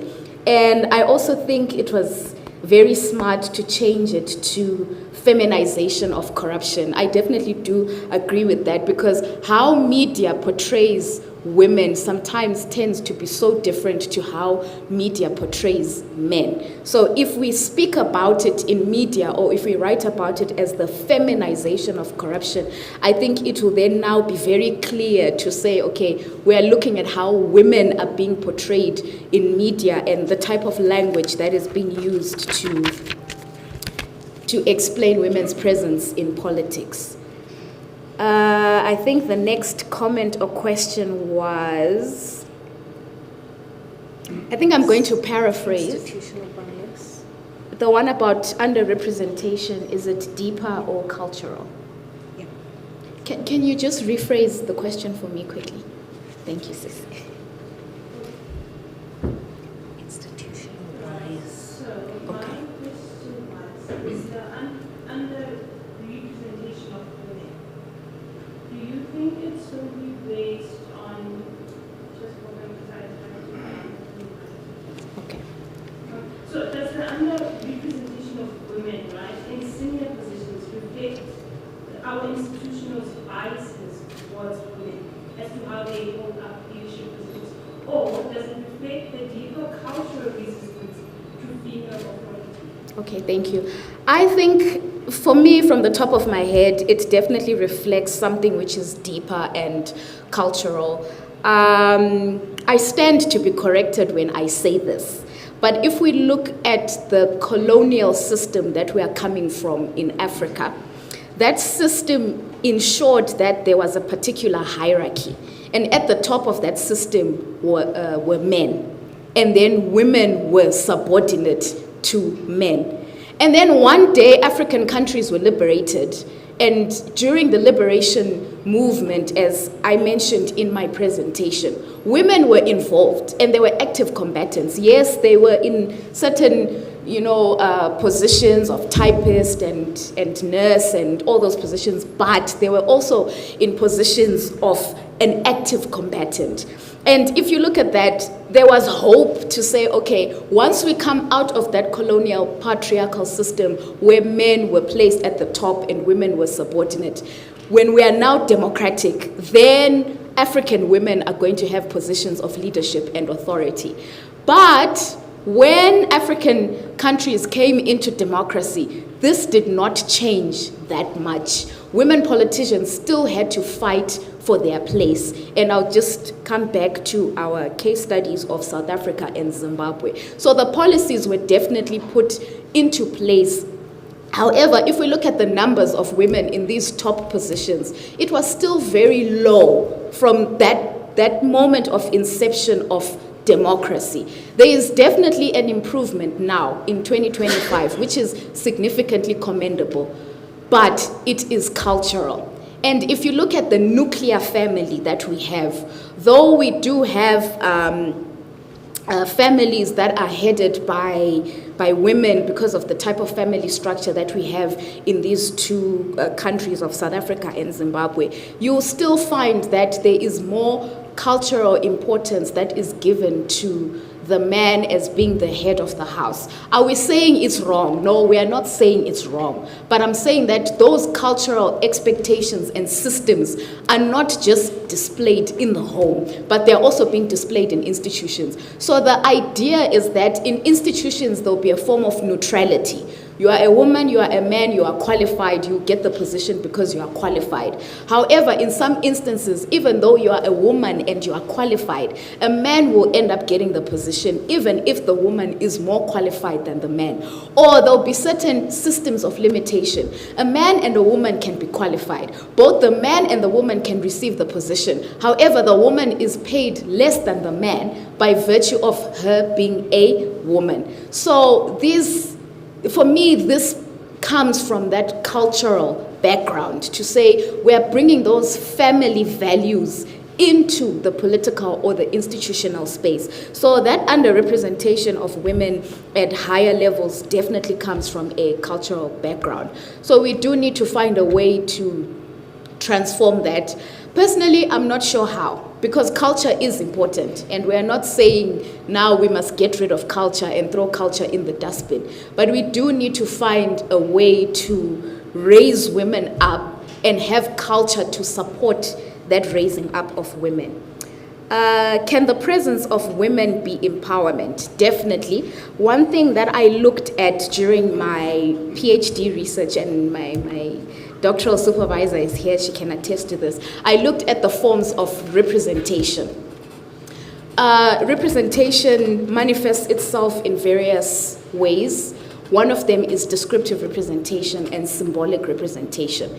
So the presence of women is important because it's symbolic. It's important for people to simply see that there is a woman in that position. And I hope I'm not shooting myself in the foot when I say this, but for example, with the TM school, our dean, she is a woman. It is important to see that. Our VC here at UNISA is a woman. It's important just to simply see that there is a woman in that position of leadership. That is symbolic and that is descriptive. It does show progress, especially when it comes to the issue of quotas, because the whole purpose of quotas is to say we need to increase the numbers of women that are in various institutions. So yes, the presence of women is definitely empowerment. However, it must not stop there. For example, I had mentioned when I gave the case study of South Africa, I had mentioned that it's commendable that the ANC has 53% of women within their party. So women are definitely represented. And that is commendable. It's an example that we can definitely follow to say, okay, the ANC has reached that quota which is in place. However, do those women contribute in any way to the politics of the ANC or this country? That's the question we need to ask ourselves, to say, okay, well done ANC, you've reached 53%. But that 53% of women, what exactly are they doing? Are they placeholders to say we have 53%, or are they making change? Are they also being given positions of leadership, or are they there just to, fill up the seats? But definitely the presence of women can be empowerment. What does justice look like? I think that's a difficult question because justice can be very subjective, but I'll try and take a go at it. Number one, voice. Voice is very important. Justice is giving women the voice and the space to be able to speak, to be able to say what issues are troubling them, and to also provide solutions to the issues that are troubling them. It's not enough to say, let's hold a forum or a national dialogue where women will come and speak. Okay, when they speak, do they also have the opportunity to mention the type of solutions that they want to the issues that they are facing? So for example, with this issue of femicide and GBV in this country, we do have policies that are in place to address these issues, but are the women coming forth with the solutions that they want to see? Because they are the ones who are experiencing majority of gender-based violence. So it's important that they have the space and the voice to speak about the types of solutions that they want. It must not just be, for example, the judiciary that dictates and says someone who is found guilty gets 2 years. I don't know, maybe for victims 2 years is not enough. Maybe victims actually desire 20 years in prison, something like that, just to give a quick example off the top of my head. So it's important to give women the voice and the space so that they can speak about what justice looks like for them. And also we need women to define their own experiences. I think women need to be able to say, as a politician, this is how I understand my position as a minister. This is how I understand my position if I'm elected. This takes me back to the interviews that I did when I was in Ethiopia at the AU, when I was conducting interviews. One of the ladies from the gender department, she mentioned that her family, she mentioned how she married a supportive husband, and she's appreciative of her supportive husband. But the family of the husband were actually against her being in the political space. And when she received a promotion at the gender unit to go to the AU, because now the family had to move to Ethiopia, she was actually from Zambia. There was a whole meeting that had to happen of how she must actually quit her job, decline the promotion, be a housewife, raise the children. And yet she says her husband was not against it. He did not have a problem moving to Ethiopia, those kinds of family dynamics. So she was saying, however, that experience is not commonly known. She was saying I was actually one of the first people to ask her about her experience, and I'm not really known at the moment. It's not like they know me all over the continent of Africa, and yet I was the first person to ask her about her personal experience, and yet she engages with different politicians, she travels to different countries. So it's important to give women that space to share their own experiences when they're in these positions of political leadership, not just us telling them what their experience is. I know this question was open to all the panelists. What role does emotional intelligence play?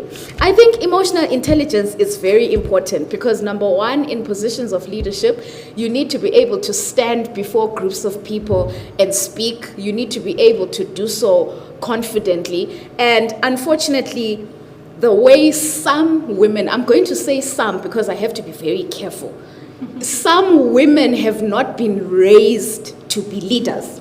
So when the boy child is raised, he'll be told, okay, no, I'll support you, you go to university, you get trained, whatever ambitions that you have. Then in some cultures, I'm not going to mention anyone's country or anyone's culture because I don't want anyone to be offended, but in some cultures, there's a preference to teach and train the boy child and not to teach and train the girl child. So now this girl child, she rises up in the ranks, she goes to university, she applies to, I don't know, the United Nations, or she somehow finds herself in the Parliament of South Africa, and then she has to speak in front of people. And yet, she's never been taught to be confident and bold or to stand in front of people and speak her opinions. So already, by virtue of how this girl child was socialized, she's at a disadvantage. Whereas the boy child was raised, you must be a leader, you must go out there, take up space, have authority, they must listen to you. And then you have this timid girl who has ambitions, but she's told, but you know what, we can't invest in you because you marry one day and you go and be in so-and-so's family and you'll no longer be part of this family, so we won't invest in you that much. So it's important that as we are raising the girl child, we raise them to be confident in themselves. That will help them to develop that emotional intelligence. This is why I'm not necessarily a fan of quotas. They are not enough. Women need to be trained. How do you speak in front of people? How do you present your ideas? How do you then enforce law? Because now all of a sudden you are thrown into this political space and maybe the only document that you know is the Constitution. And all of a sudden you're supposed to know all these laws of South Africa at the top of your head. So it's important that women are not just in these spaces, but they're trained in order to have emotional intelligence. And maybe one more is the issue of fear. If you've experienced any form of violence, there is a trauma that comes from that.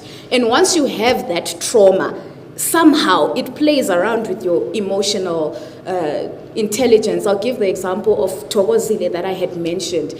She did continue to contest in the elections, but if you go online and search, she says the trauma is so bad to an extent that she had visitors that came to her house. And I don't know, they were banging on the gate. For some reason, these visitors made more than usual noise.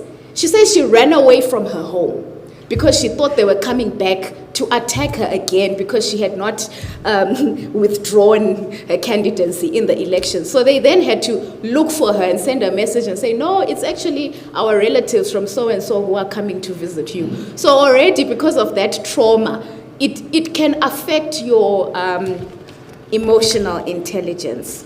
And then I think the last two that I received, or, okay. Legal and online protection. Okay. Prevention and combating of hate speech. how effective are such laws?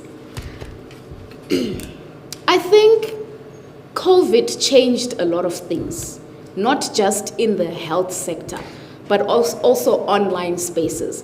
Social media was not that, and I use this term very loosely because I was already cautioned about language, but social media was not that popular or effective before COVID.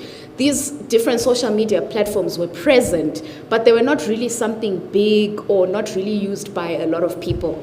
And then COVID happens, everyone is now stuck in the house. People are now discovering Facebook. Oh, there's not only Facebook, there's Instagram. Oh, there's Discord, and oh, there's TikTok, and oh, there's Twitter/X. Now there's all these different online platforms that people are trying to push their time during lockdown. And because social media is such a new area, the policies that are in place, the prevention and combating of hate speech policy, I think there's a lot of what's the correct term? It's a trial run at the moment. We are trying to see how exactly can we navigate this online space and how exactly can we protect not just women, but different individuals that are using the online space, and also campaigning online using social media is also a new area. So before, campaigning was, you go into the communities, you speak to the people on the ground, you promise them, you put up posters on trees and electric poles, and you hold rallies, and which is also very effective and should definitely continue. However, during the COVID space, all of a sudden it's happening online. And now we've got different politicians, different political parties that now have different accounts. You see, oh, okay, ANC is on TikTok. You can follow ANC if you want on TikTok. You can follow them on different social media platforms, DA, EFF, etc., all these different political parties, including the candidates. So this space is actually still new. We are still navigating how to handle the space. Like I had mentioned, the issue of language. There are systems in place when you use English. If you insult someone online, if you insult a politician in English, the algorithm is able to flag it and say, okay, you've used inappropriate language, or the video is inappropriate, the picture is inappropriate. However, the moment you use a different language, whether it's Afrikaans or it's Xhosa, isiZulu, Chivenda, all of a sudden the algorithm cannot necessarily detect the foul language. So I would like to believe that this is an area that we are still working on in terms of the laws that are in place being effective. I wish I had the answer, but at the moment I don't have the answer because I'm also navigating social media. Before I only had Facebook to worry about, but now I have so many different social media accounts, and there's different laws and policies for these different social media platforms for just a personal account, your personal TikTok account. So I can only imagine now if we are now getting into politics and party accounts and how they regulate themselves and so forth. So I think we're definitely still working on this one, but it is a starting point to have a law that deals with hate speech. It's very, very important. And what barriers hinder women in politics? This is tricky, but definitely poverty. You find that majority of those that are affected by poverty, it's women and youth. Not to say that men are not affected by poverty, but you'll find that majority is women and youth. So we need to find a way to combat poverty, and I don't think it's an overnight solution to combat poverty. It's definitely something which is work in progress. Another barrier is training. We need women to be trained.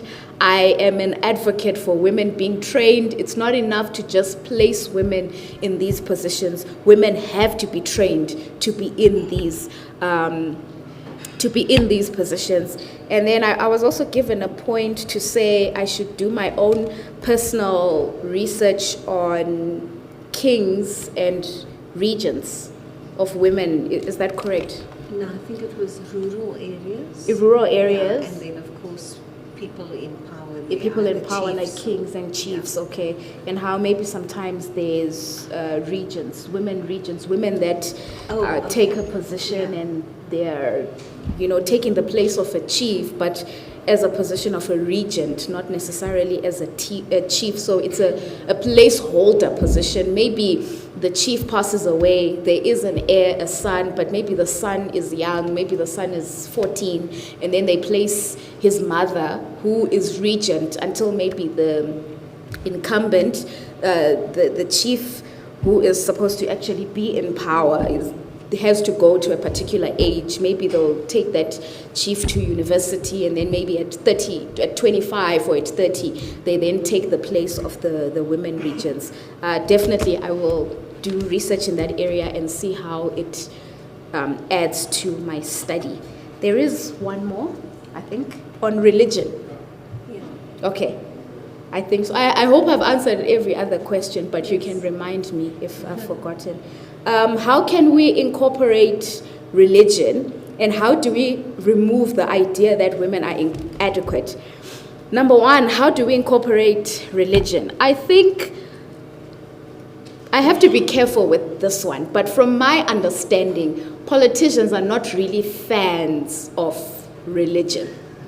They avoid religion as much as possible, whether it's Christianity or Islam or Hinduism, as long as there is a god or a deity attached where there is worship to a greater power. Politicians do not like religion. I think it's very rare for a politician to stand up and say, vote for me because God chose me. Usually they say, let's separate state and religion altogether. However, with that said, religion cannot be avoided. So even if you are not a fan of Christianity, Islam, Hinduism, Buddhism, Confucianism, traditionalism, whatever form of religion is out there in the world that different people are affiliated to, we cannot avoid religion. So my advice would be to work with religious leaders, because religious leaders actually do contribute to stability in communities, even if we don't like them. So, for example, if there's an issue of GBV and there are GBV cases in a particular community, working groups can be held in mosques, in churches. Because at the end of the day, if you start at the grassroots level, which is the family, that particular family, even if they are atheist, they adhere to a form of belief. And that form of belief affects their behavior at a personal level and also at a national level. So if I were to speak, to the president of South Africa or other politicians that are in power, I would actually advise them to not fight religion, but to find a way to work with religion and to work with religious leaders. Maybe if we come back to the issue of big man theory, there's that fear of maybe it's not going to be me versus the political leader. Now maybe the people will love the imam more than they love me, or the people will love the priest more than they love me as their political leader. And the way I understand it, there's no political leader that doesn't want to be loved. I stand to be corrected, but they want that, or at least that support, or feared, because some want to be feared, depending on who they are. So it's important to find a way to incorporate religion by saying there's an issue of, sexual violence. Can we hold a community meeting in your church? Can we hold a community meeting in your mosque? Or maybe trying to find a way, because religious leaders are trusted. If I have an issue, my first thought is not necessarily, let me try and contact the president of South Africa or the council leader. Usually the first thought is, let me try and contact the religious leader in my society or in my community. So these are trusted people because they engage with them and interact with them, whether it's on a Friday as a Muslim or on a Saturday or Sunday as a Christian, or any other day that people gather to meet in whatever religion that they're affiliated with. So yeah, I think there's this idea that we can get rid of religion. I don't see that working. So politicians just need to find a way to work with religious leaders. I mean, even being an atheist, it's a form of belief. It's a form of religion, though I say that very carefully. I don't want to step in anyone's garden. And how do we remove the idea that women are inadequate? We just have to go back to the issue of socialization. If you are raised as a man to say you have more authority and power than this woman does, even when you come into the workspace, you'll be offended to have a woman that is a CEO, because in your mind you'll be thinking, but in the family, in the house, I'm the head of the house. My rule is law. And then you have a woman CEO who comes and tells you, I want this report ready by 5 p.m. And there'll be a certain level of offense that will manifest itself. So I think it's important that we re-socialize our societies and our communities to say women can also be in positions of leadership. However, it's not an overnight thing. There needs to be continuous engagement and discussion. And lastly, I'll mention the issue of podcasts. Now that we are in a social media generation, let's take advantage of the podcast space and discuss these very pertinent and critical issues, not just discussing soccer, Kaizer Chiefs, Manchester United, I don't know, whatever team that you're supporting, but to actually come together and discuss these issues and say, okay, there's an issue of gender-based violence. As a community, how do we understand it? How do we deal with it? Oh, this country has a woman president. Could we ever have a woman president in South Africa? I mean, if we can achieve 53% representation in ANC, why are they not bringing forth a woman candidate to say, in our next election, we'll have a woman, yet they are over 53%? Thank you.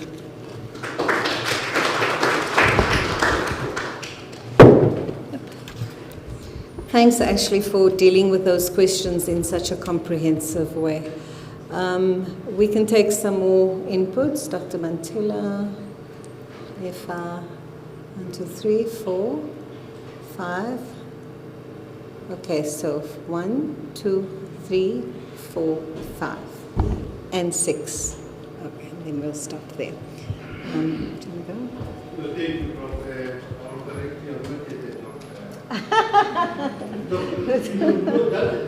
That question that was raised, I think when we define electoral violence, we say it might be physical, emotional, psychological. And on your question, you are correct. But I wanted to touch on what Ish was saying really about religion and the state. There was the issue that religion and state was one thing. But it is important that we need to acknowledge that the role of churches in elections, they are also playing a positive role of preventing conflict. They are also part of conservation. That's one aspect. But also churches are used and abused by religious, by politicians, political actors and parties. Used and abused. Because when it's electioneering, politicians know to go to church and ask for votes. Yes. But they don't go to church on that. The main issue is that emotional intelligence, and I will shift it to say, and I know we don't talk about it, we are already talking about AI, artificial intelligence. None of this talking about ancestral intelligence. And you might laugh, but it's not good point. Yeah. That in your DNA, your ancestors have been here before you, and they know. But on emotional, I think you are correct in terms of what can be used by these women as candidates, as electorates, as electoral officials. The first thing is to understand your community of practice, constituency. And that is where you need to understand your own world first, how to engage. The second one is effective communication. How do you communicate? And you might be talking about the new media, but women must also be very brave to appear on your national media and community radio. You can engage. If you wash the dishes and cook the food. Yeah. Another aspect on emotional intelligence, like I said, it is a matter of also dealing with women, not that we have to pray for women to be empowered. We have to train women. The issue of praying is passive, it's training. How to negotiate in a conflict resolution space. Because election is what I always call, it's a contestation of power. It's for power of representation, it's power for the resources. And it is a conflict trigger by nature. elections by nature is a competition. So you need to have that skill. Leadership also. And not parachuted leadership. A leader who can motivate and engage communities. A woman can manage stress. And beyond the stress is a crisis also. Yes, there will be this concept in the Bible that better to stay in the house, on top of the roof than to stay in the house where there's a problem with women. So I don't think women are prowlers. They don't prowl all the time. They don't make noise. But they are managing crisis and stress normally. So you need that energy to can inculcate. And I think the last 2 minutes quickly is how do you build a relationship with your electorate constituency once more, but also public perception and image. That's where the issue of emotional intelligence comes in, and the question of ancestral intelligence. I'm a bit away from, because you have affective intelligence, you have ancestral intelligence. The artificial doesn't have a sense of being. That's our contestation. Artificial intelligence is just robotic machines, But if you go to your ancestral one, it is what I say, it is carrying what they say, it lies beyond science, in the sense that you relate with the people as a human being. And that's where you need to understand, that we need to move beyond emotional intelligence and move towards ancestral intelligence if you are in Africa. But if you are in Europe, you can follow Western intelligence or artificial intelligence, which is not there, by the way. But in an electoral space, you need to understand the dynamics of how to deal with communities. And finally, I think for any warning, I didn't have the any warning system that actually on your paper. You need to look that the SADC is the last launching pad of having any warning system of conflict resolution, and the issues of elections comes in there. So SADC is going to be the last one and any warning set. You have other regions, the 4 regions, the 3 regions in Africa that has the any warning center that feeds into the AU in terms of the non-state actors. So for the SADC, you need that. But the legislation, the parliament of the PAP, the SADC parliament, I'm still worried they are just mere ceremonial institutions. You won't find justice there. So those are my interventions that I wanted to make. Thanks so much, Advocate. Yes. Please proceed. Can I ask you? Yes, go ahead. Thank you very much for that presentation. Very interesting. Political issues relating to women. My question is just probably a follow-up on what has been said, but it's a follow-up. I want to find out your take based on the case studies, particularly the one that you've done in terms of, do you think religion is actually helping this or capping it? From just your perspective, do you think religion in its own is a solution to this problem that we have, or it's actually perpetuating it?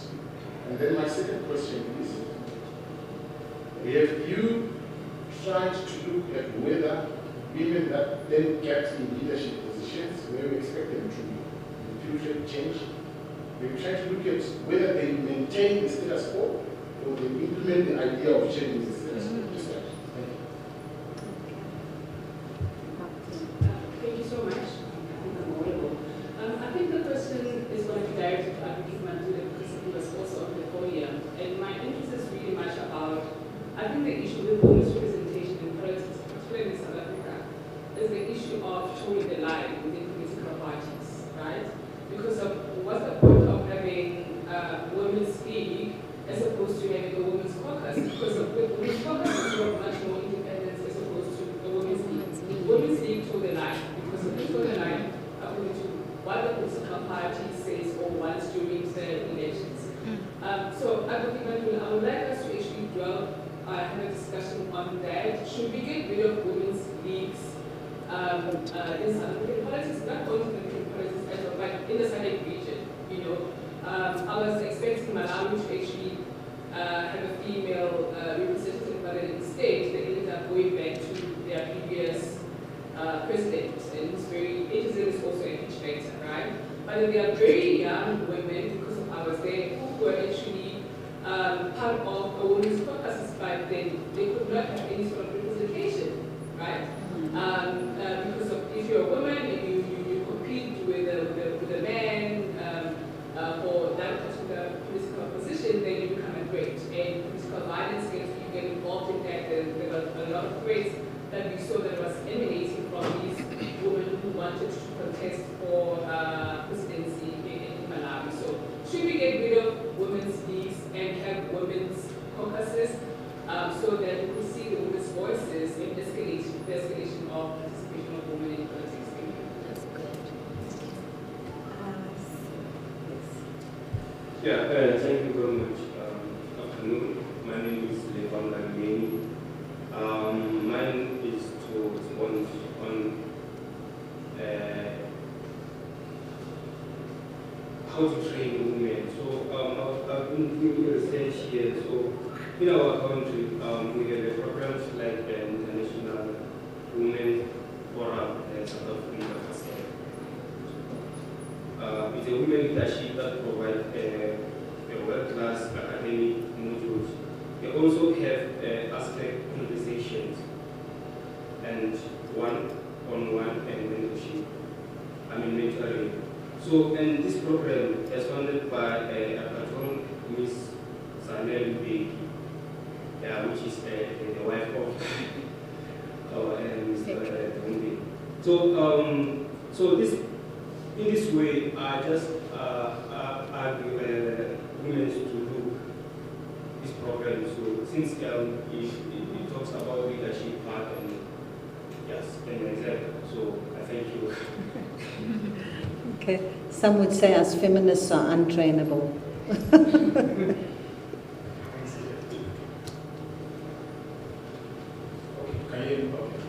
afternoon. My name is Tosin Adeyat, University of Business Leadership. Actually, I missed your presentation, so but there's this idea I want us to think about. So in case you have touched on it when you were presenting. So politics is becoming toxic or more toxic, particularly electoral activities. And there's a reason why electoral activities is the central point for that toxicity. It's because that is where we decide who gets the power. And we know the balance of power is to show who gets what and who decides who gets what. So there's that emphasis on power, and that is why an election is the focus of that toxicity. So there are two important things there. One is the monetization of election and the militarization of election. So the monetization by the business capital, the militarization by militants. These are all activities of non-state actors. And so it becomes a problem for all of us. And in terms of including male, myself as a young person, and yourself as female. So it looks to me like this issue, this problem is not a problem that's affecting women alone, it's a problem that's affecting both genders, including those of us who now find politics to be toxic because of this monetization and this militarization. So the point I'm making here is that whether I think we might begin to look at addressing this issue, this gender aspect that you're bringing in from this angle of militarization that takes care of the issue that affects me and the issue that affects people. So there's this sentiment that power is not given, so you fight for it. So it shows that, including myself and female data, we have to compete to get it. And we're not likely to get it, we're not ready to grow it, we're not ready to struggle for it. So I don't know whether it's a good way to start thinking about this problem. Thank you. Okay, was it you? Okay. Shoo, as a woman, I'm having a hot flush in this hot room. Thank you very much. My name is Rasfuri Zote. I'm one of the youth leaders in Democratic Alliance in Swan Energy. So I heard you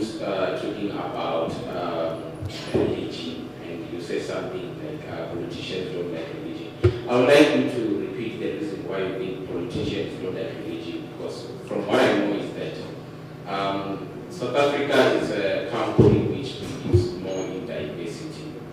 And when we speak of diversity, we cannot leave out a small detail such as inclusivity. When we speak of diversity, we have to go to inclusivity, also when we speak of religion, gender, race. So what do you really mean when you say politicians don't like religion? Because many political parties, like DE and also ANC, we've got a common thing which binds us, which is diversity. So do you think the leaders just like President Ramaphosa, John Steinhazen and Julius Malema, when they usually quote from religious aspect of things and you usually use religion in their speeches, do you think they're just saying those things, or how can I put this? Do you think they are claiming to stand for, they are saying something which they don't even stand for? Because President Ramaphosa identified himself as a person who grew up as a Christian. And even when we go to John Steinhazen, he also talks of the same thing. When we go to Julius Malema, he also says the same thing. So when you say politicians don't like religion, where is that coming from?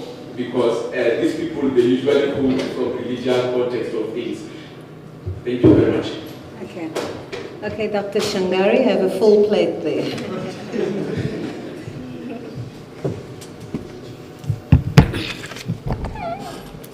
Thank you so much. I think I'm going to try and answer in reverse. Okay. From the last question going to the first. Yeah, today I can see that I'm definitely in training.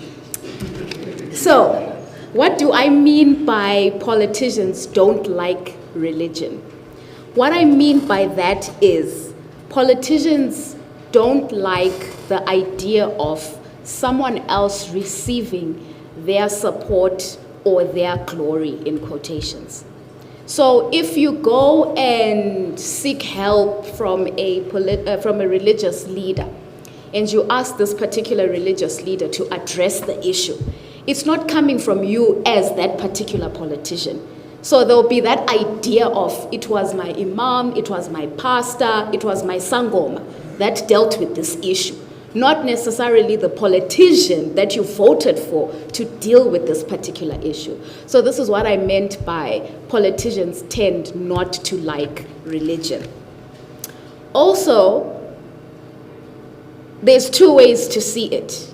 It is true, politicians in whatever political party will use religion because they do ascribe to that particular religion that they are, that they follow, whether it's Christianity or Islam or any other religion. So it is true. I am not, when I say politicians don't like religion, I am not taking away from the fact that a politician can be religious or ascribed to a particular religion. I'm going back to the big man theory to say who then receives the support and the glory after a particular issue is dealt with. Also, what Advocate Mandula mentioned to say, some of these politicians simply use and abuse religious institutions because they know that it'll touch to your emotions. If I'm a Christian and you decide to quote the Bible, I'll be like, yes, I'm going to vote for that politician because they are a Christian and they are quoting the Bible because I am a Christian. That will touch me as a Christian to say, I'm definitely voting for you because you follow the religion that I follow. Same with Islam, same with traditionalism. If I'm not a Christian and I'm not a Muslim, but I follow Isintu, and then I decide to mention something about ancestors or Isangoma or Ukoko that you went to, you'll feel inclined to support me because I spoke to something that you subscribe to, which touches your heart and your belief system. It's about the belief system. So yes, some politicians do quote from the Bible because they genuinely are Christians and they genuinely believe what they're saying. But at the same time, when it comes back to the issue of emotional intelligence, as a politician, you have to be clever. And if you want people to vote for you, you need to speak to what the people want. You need to speak to what touches the people. And religion definitely touches the people. So if I'm running for politics and I'm not a Christian, there's nothing that stops me from going onto Google to say a verse that talks about, I don't know, leadership. Then I stand up there and I say, dear great people, please vote for me because in the Bible, Joseph did this and I don't know, Moses did that. So you'll find yourself emotionally feeling inclined to vote for me because I spoke to your religion. So this is why I'm saying it's two ways. Yes, it's true. It's true. I'm not speaking to their Christianity and I'm not speaking against it. If they are quoting from the Bible because they are Christians, good for them. But at the same time, they could still be using that Christianity to garner support because if you look at, if I'm not mistaken, someone can correct me with the statistics. I think the widest followed religion in South Africa is Christianity. I could be wrong. No? Yes, it's Christianity. So obviously, if I'm a politician, I'm going to quote the Bible because I want the Christians to vote for me. And I will talk about, I don't know, Joseph, Moses, Peter, and say vote for me. Because I know majority religion in the country is Christianity. And if I'm in a Muslim country or Muslim-dominated region, I will have to quote the Quran. I will have to speak about Prophet Muhammad because that's what Muslims subscribe to. And they'll feel inclined to vote for me. They'll say, wow, we didn't know that she was a Muslim and she's speaking with regard to Islam. And we do have Christian politicians in South Africa who are not just Christian, who are also Muslim and they do quote the Quran. I hope I did answer that question. Continue. Okay, I should continue. However, this one of religion is a hot debate. It's not something that will be done in 30 minutes. Yes. I want clarity here. You are saying you are not denying that there are some politicians that may manipulate the system. Yes. But at the same time, you are also generalizing. You are saying politicians. When you say politicians, you are generalizing. Yes. You are not taking a side. Yes. So we cannot, for us to conclude this debate, we can say some, not yes. politicians.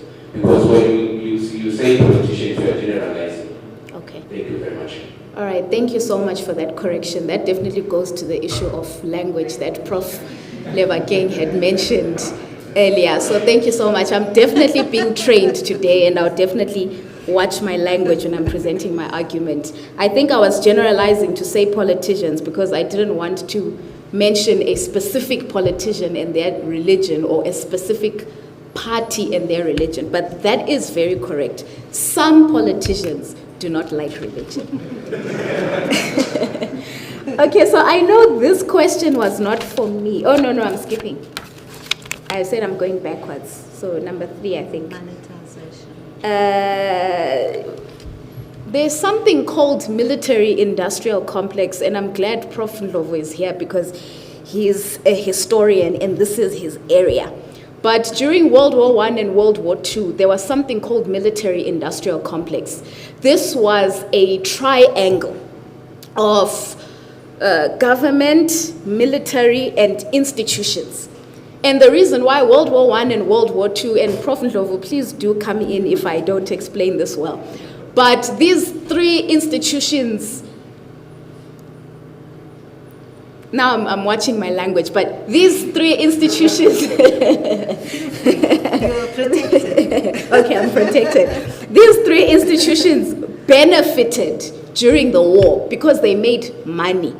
Governments stayed in power because if you are in a state of emergency, for example, there's no time for elections because right now there's a war. So if you are in power, you're in power indefinitely until there's stability in the country and once again elections can be held. So we have those in government who are in these positions of power. Then we have the institutions that are making the weapons that are being used during conflict, whether the weapons that are actually being used and the research to make these weapons. There had to be research that was done to make the submarine, to make the nuclear bomb, to make the different guns, AK-47s, the different, what are these machines called? That big machine, the tanks, thank you. the tanks, because I think the tank was created in World War II, if I'm not mistaken, by the Germans. There was also the submarine that was also created during that time. And then we have the actual military. So it's the generals that are in these positions of power, and they are what's the correct military term? They have, it's not battalions. When you're a general and there's a team under you that you are heading, I've forgotten the term, but yes, I think you understand what I'm trying to say. So number one, the military-industrial complex kept people in power. So the institutions, the generals, the politicians that were in power at that particular time. And also there was a system which was making money. So the institutions were making money because weapons were being created, and then these weapons were then being sold. Someone had to buy these weapons. The governments were buying these weapons. So this is when this term of military-industrial complex came in. Why am I using this when we're not in World War III, allegedly, debatedly? I'm mentioning this because it's the same system during the time of elections. There is someone somewhere making money at the expense or at the cost of someone else. So when it comes to elections, though I don't know if there's a term of election industrial complex, but there is someone somewhere that is making money. Someone is holding the money, because all campaigns during elections require money. I've never heard of an election campaign that did not require money. So because money is always required during elections, definitely there is that monetization of elections which are there. And in terms of it being toxic, there's always this argument that if you empower women, you are disempowering men. I'm not really a fan of that argument. I think the reason why there is so much conversation around women being empowered is because this conversation got to a space or a place where people felt like if we don't speak up and go and take space, then there's not going to be any change.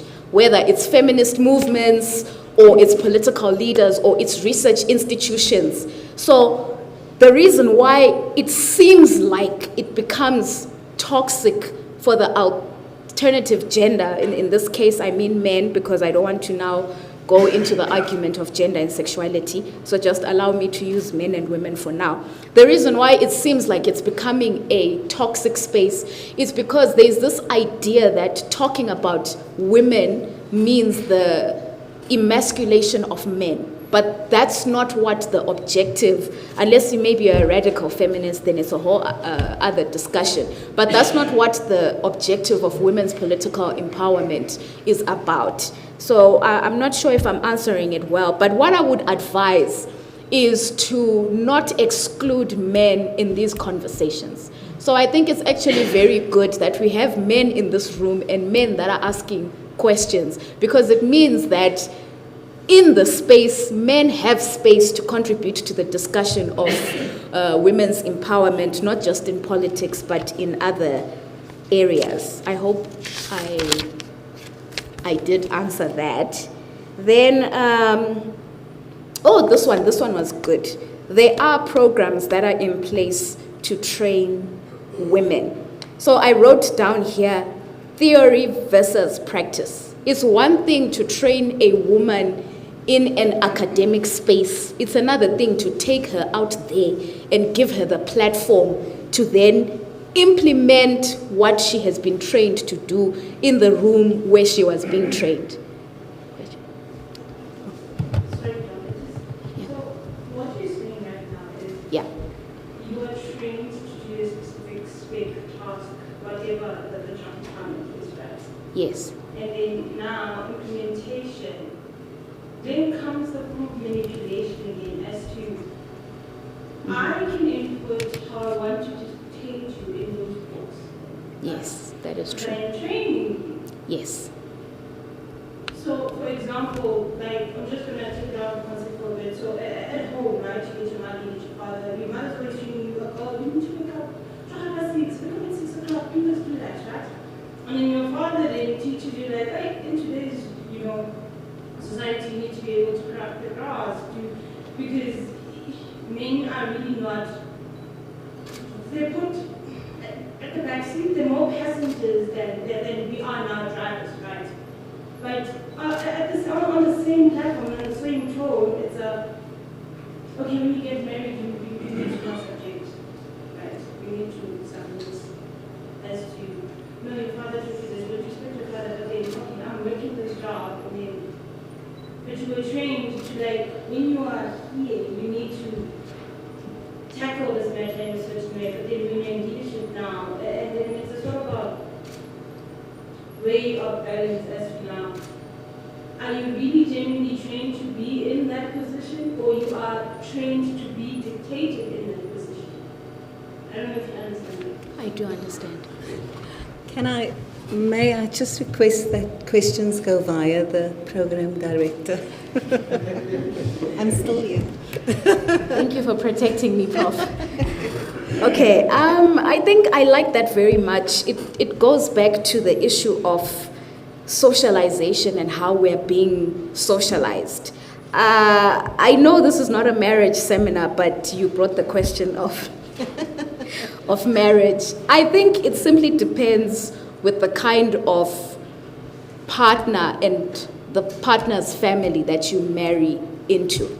Like the example of the woman that I interviewed in Addis Ababa. She said her husband was very supportive. He had no problem with her receiving this promotion and going to the AU. But the family called a meeting and told her she could not accept the position, but they had to stay in Zambia, and she had to be a housewife and raise the children. But she could do both. She could literally get the promotion, work, and also raise her children, because the position came with moving the whole family. So it was not like a position of only she moves to Addis and then everyone else remains behind. So I think we need to go back to the lower levels and also find a way to re-socialize our idea of gender and gender roles. What can a woman do and what can she not do? And according to who, in which space? So are we saying women should not be leaders in the household? Or are we saying women should not be leaders in institutional spaces, whatever that is, whether it's workplace or politics? So I think it's important to maybe also try and find some form of a separation, to say in the home, this is the role. But in the workspace, the political space, the institution, this is the role that this particular person must hold. But it does require a certain level of practice. Some women, because they only understand submission in the family home, they don't know how to be in a position of leadership.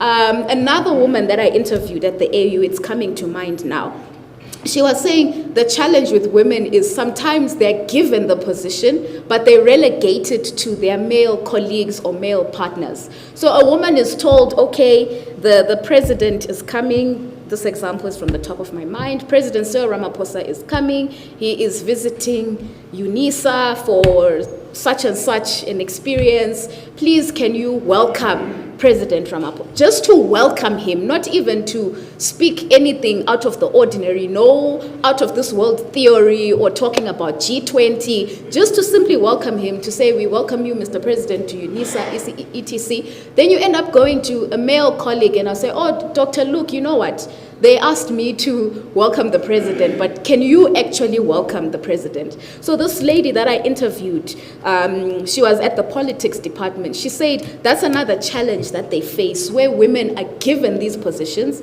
but then when they're given opportunity, they refuse the opportunities. So this is why I'm saying when they're being trained, I'm not sure how, but we need to find a way to help women to be confident enough to then enact the role, because at some point you have to practice. So this is a university, you go to university, you are taught certain things, but at some point you may need to put it into practice. If we're all academics in here, I would like to believe we once attended a research methodology class. At some point you had to write a paper. You had to tackle the theory, you had to tackle the methodology. But you had to be trained on how to do that. But it's also another thing to be confident enough to proceed and write that paper. So I think that's the challenge that we have on our hands. And then maybe just another point women, when they enter these spaces of leadership, whether as a member of parliament or a CEO, or they are in top leadership, women to a certain extent are then expected to act and respond or react like men. So men will speak a certain way, and then a woman is now expected to respond like that. But the moment she responds like a woman, then there's that, I don't think she's qualified to be a leader. She's supposed to be more assertive. But the moment maybe you are soft in your response, there's that, okay, because she's a woman, she doesn't know what she's saying. So these are some of the challenges that women in leadership face, where they get the opportunity to be in these spaces. A woman becomes a CEO. She's supposed to walk into the boardroom and command a presence. And now everyone is supposed to listen to her. But what if she walks in and she's soft-spoken? Good morning, everyone. I hope you all had a wonderful weekend. On today's agenda, we are going to be addressing the budget. They might all look at her like, but if she walks in, good morning, everyone, top of the morning. I hope you all had a wonderful weekend. On our agenda, we are addressing the budget. So-and-so, do you have any input, whatever the case? So all I'm trying to say is, just to move on, all I'm trying to say is sometimes when women get into these spaces, they're then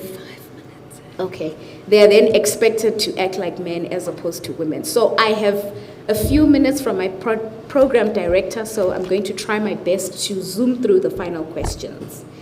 I liked that point from the lady in the white shirt when she said the difference between a women's league and a women's caucus. I actually hadn't thought of that. For me, that was mind-blowing. To say the women's league has to act according to whatever constitution of that political party. And yet the caucus maybe does not have that kind of boundary. So I think someone had asked about boundaries, and that's another boundary that women face that I hadn't thought of, which is something that can definitely be integrated into the paper. So thank you for that. Do women maintain or perpetuate the culture once they are in positions of leadership? Two ways. Number one, there are women that genuinely come into positions and they say, I want to mentor other women, I want to train other women, and I want to bring other women up. But at the same time, there's the issue of the pull her down syndrome. There are certain women that get to the top and they say, I'm the only woman that should be at the top. And they actually end up being the ones that are closing doors for other women instead of actually bringing them up. So I think for me, it's two ways. So women do maintain some of these systems, but there are some women that get into leadership and they actually try to change the system as much as it is possible within their control. And lastly, looking at the two case studies of Zimbabwe and South Africa, do I think that religion is a solution or it is perpetuating violence? That's a very nice question. I will be careful with the language when I answer this one. But what I can say is people have beliefs, and we cannot silence those beliefs because maybe we don't agree with those beliefs. So if I'm speaking in light of religion specifically. So religion can be both a solution, but religion can also perpetuate violence. There are certain elements in certain religions which actually perpetuate violence. And you would be thinking that, no, this will help us to deal with the issue, but it's actually contributing to the issue.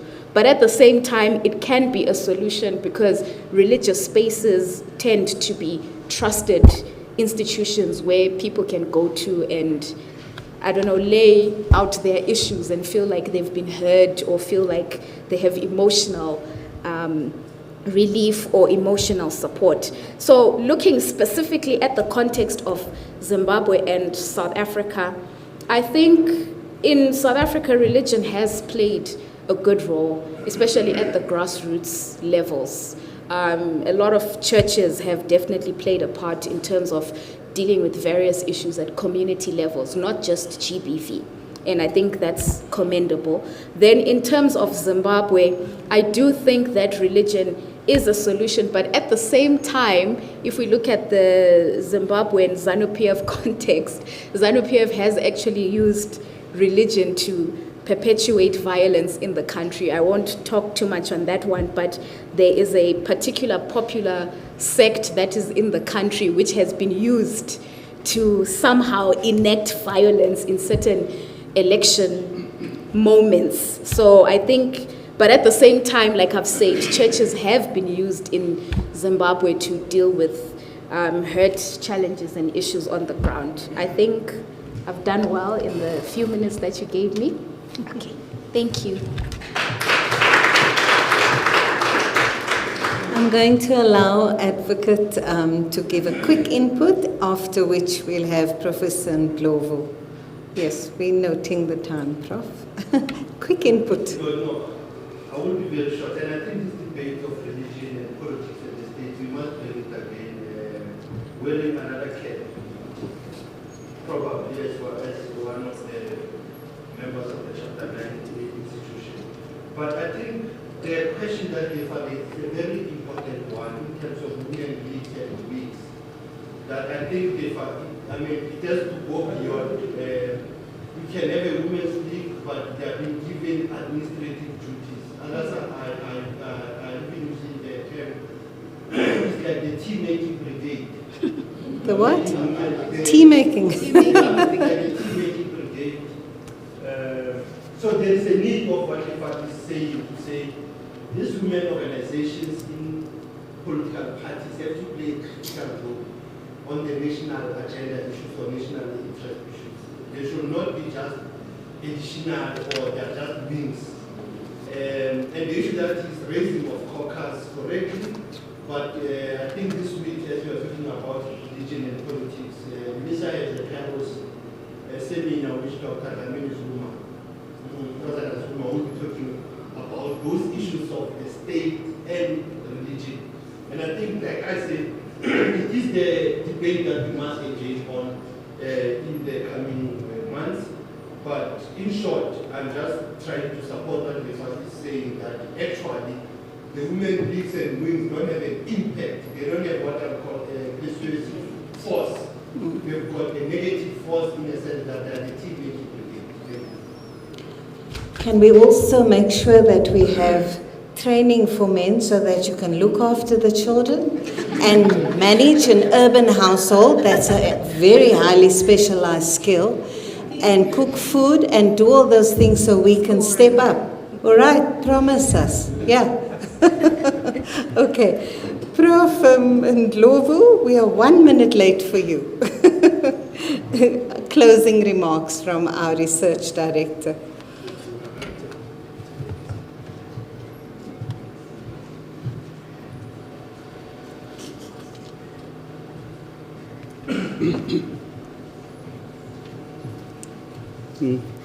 I just want to thank everybody who came, attended the event. Thank you very much. We value your presence. And also, I would like to thank the panelists themselves and Dr. Shangari, whom I agree with when she says, she postulates that politicians don't like religion. You only have to think about Pastor Shadrach Bushiri, who's in Malawi now. So that kind of a Christianity as a politician you wouldn't like. And also, because she also spoke about the military-industrial complex. I do own a Volkswagen, but I didn't know that Volkswagen came into being because of that Hitler empowered them. Yeah.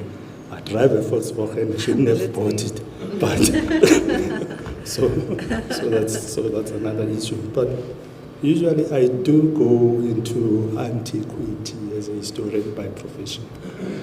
And about the present concerns that we have, I think about probably what might happen in the past.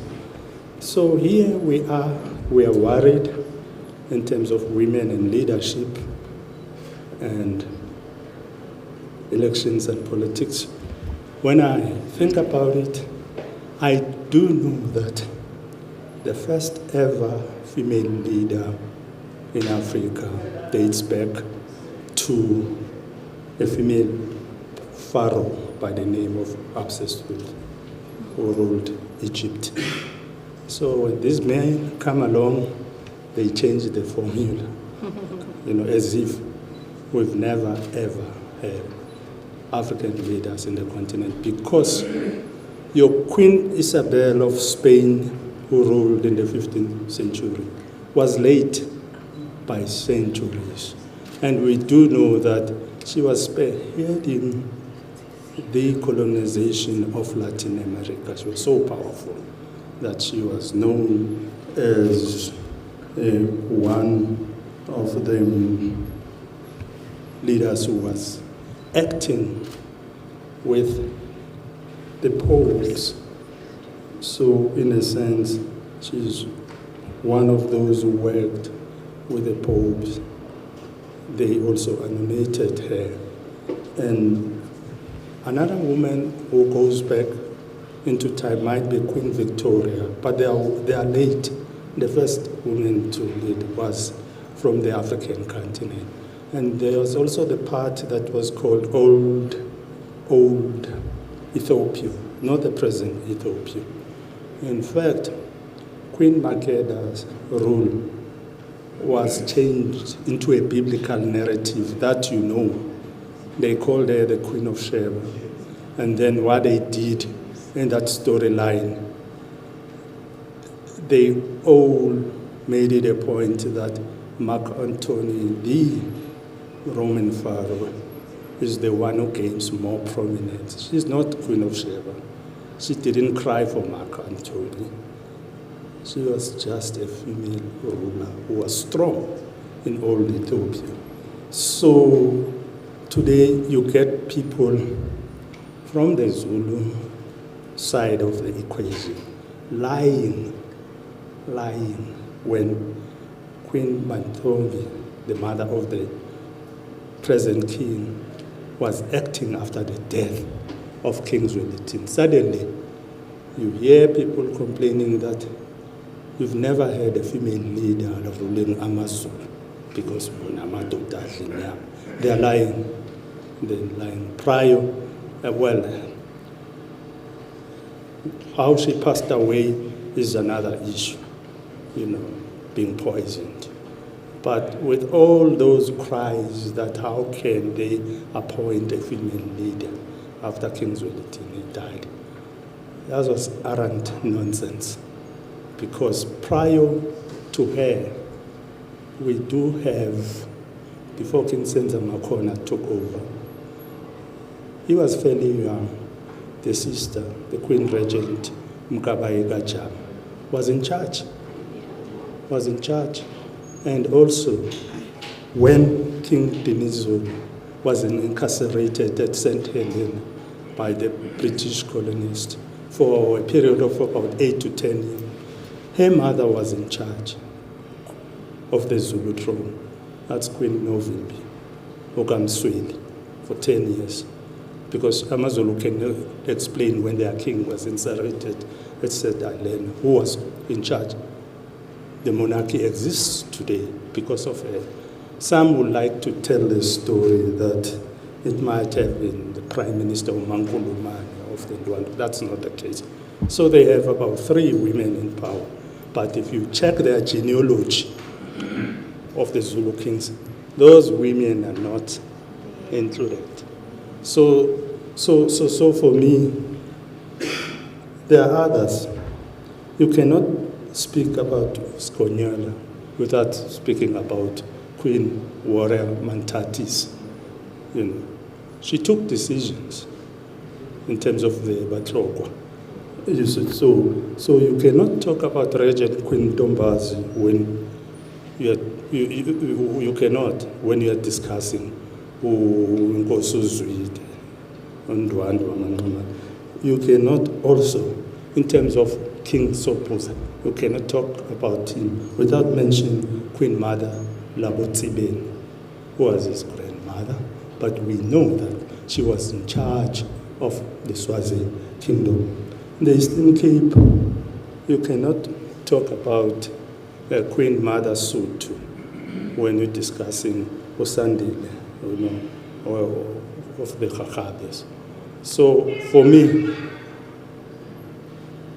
all I'm saying is that I think we are victims of sly patriarchal systems because they deny the existence of all these women leaders in our time so that they can justify today why are we not having female leaders. I mean, you remember when the issue between Mbeki and Zuma came into being, some men went to Nkosazana Zuma and asked him, why are you still with Zuma? Why are you still with Mbeki? Why are we not with Ubaba? Why? And then it's as if she cannot think for herself. So we've always had women in power. We've always had women also imposing authority on men who now lie and change the system to suit themselves. But they cannot change the historical record. It remains, it is there. And also I must say to Advocate Mantulum, I do have publications about these Zulu proverbs, which are not necessarily against women. I did write a book chapter about that, a publication. Then when that happened, the men decided to invent their own proverbs in isiZulu which are against women. I can give you a copy of that chapter anytime when you want. And in fact, even about all these women that I've mentioned, we've written about them. But there's no problem. When it comes to the ANC Women's League and everything, I think the best work to read about that is Zine Makubane's work, because she clarifies why the Women's League is important. It has to be there all the time. Thank you, colleagues. We can't give away the present. I think our guests are going. She's going to take it. Yeah. Okay, thank you. We hope to see you next month. We have other seminars in November. But thank you very much for the support.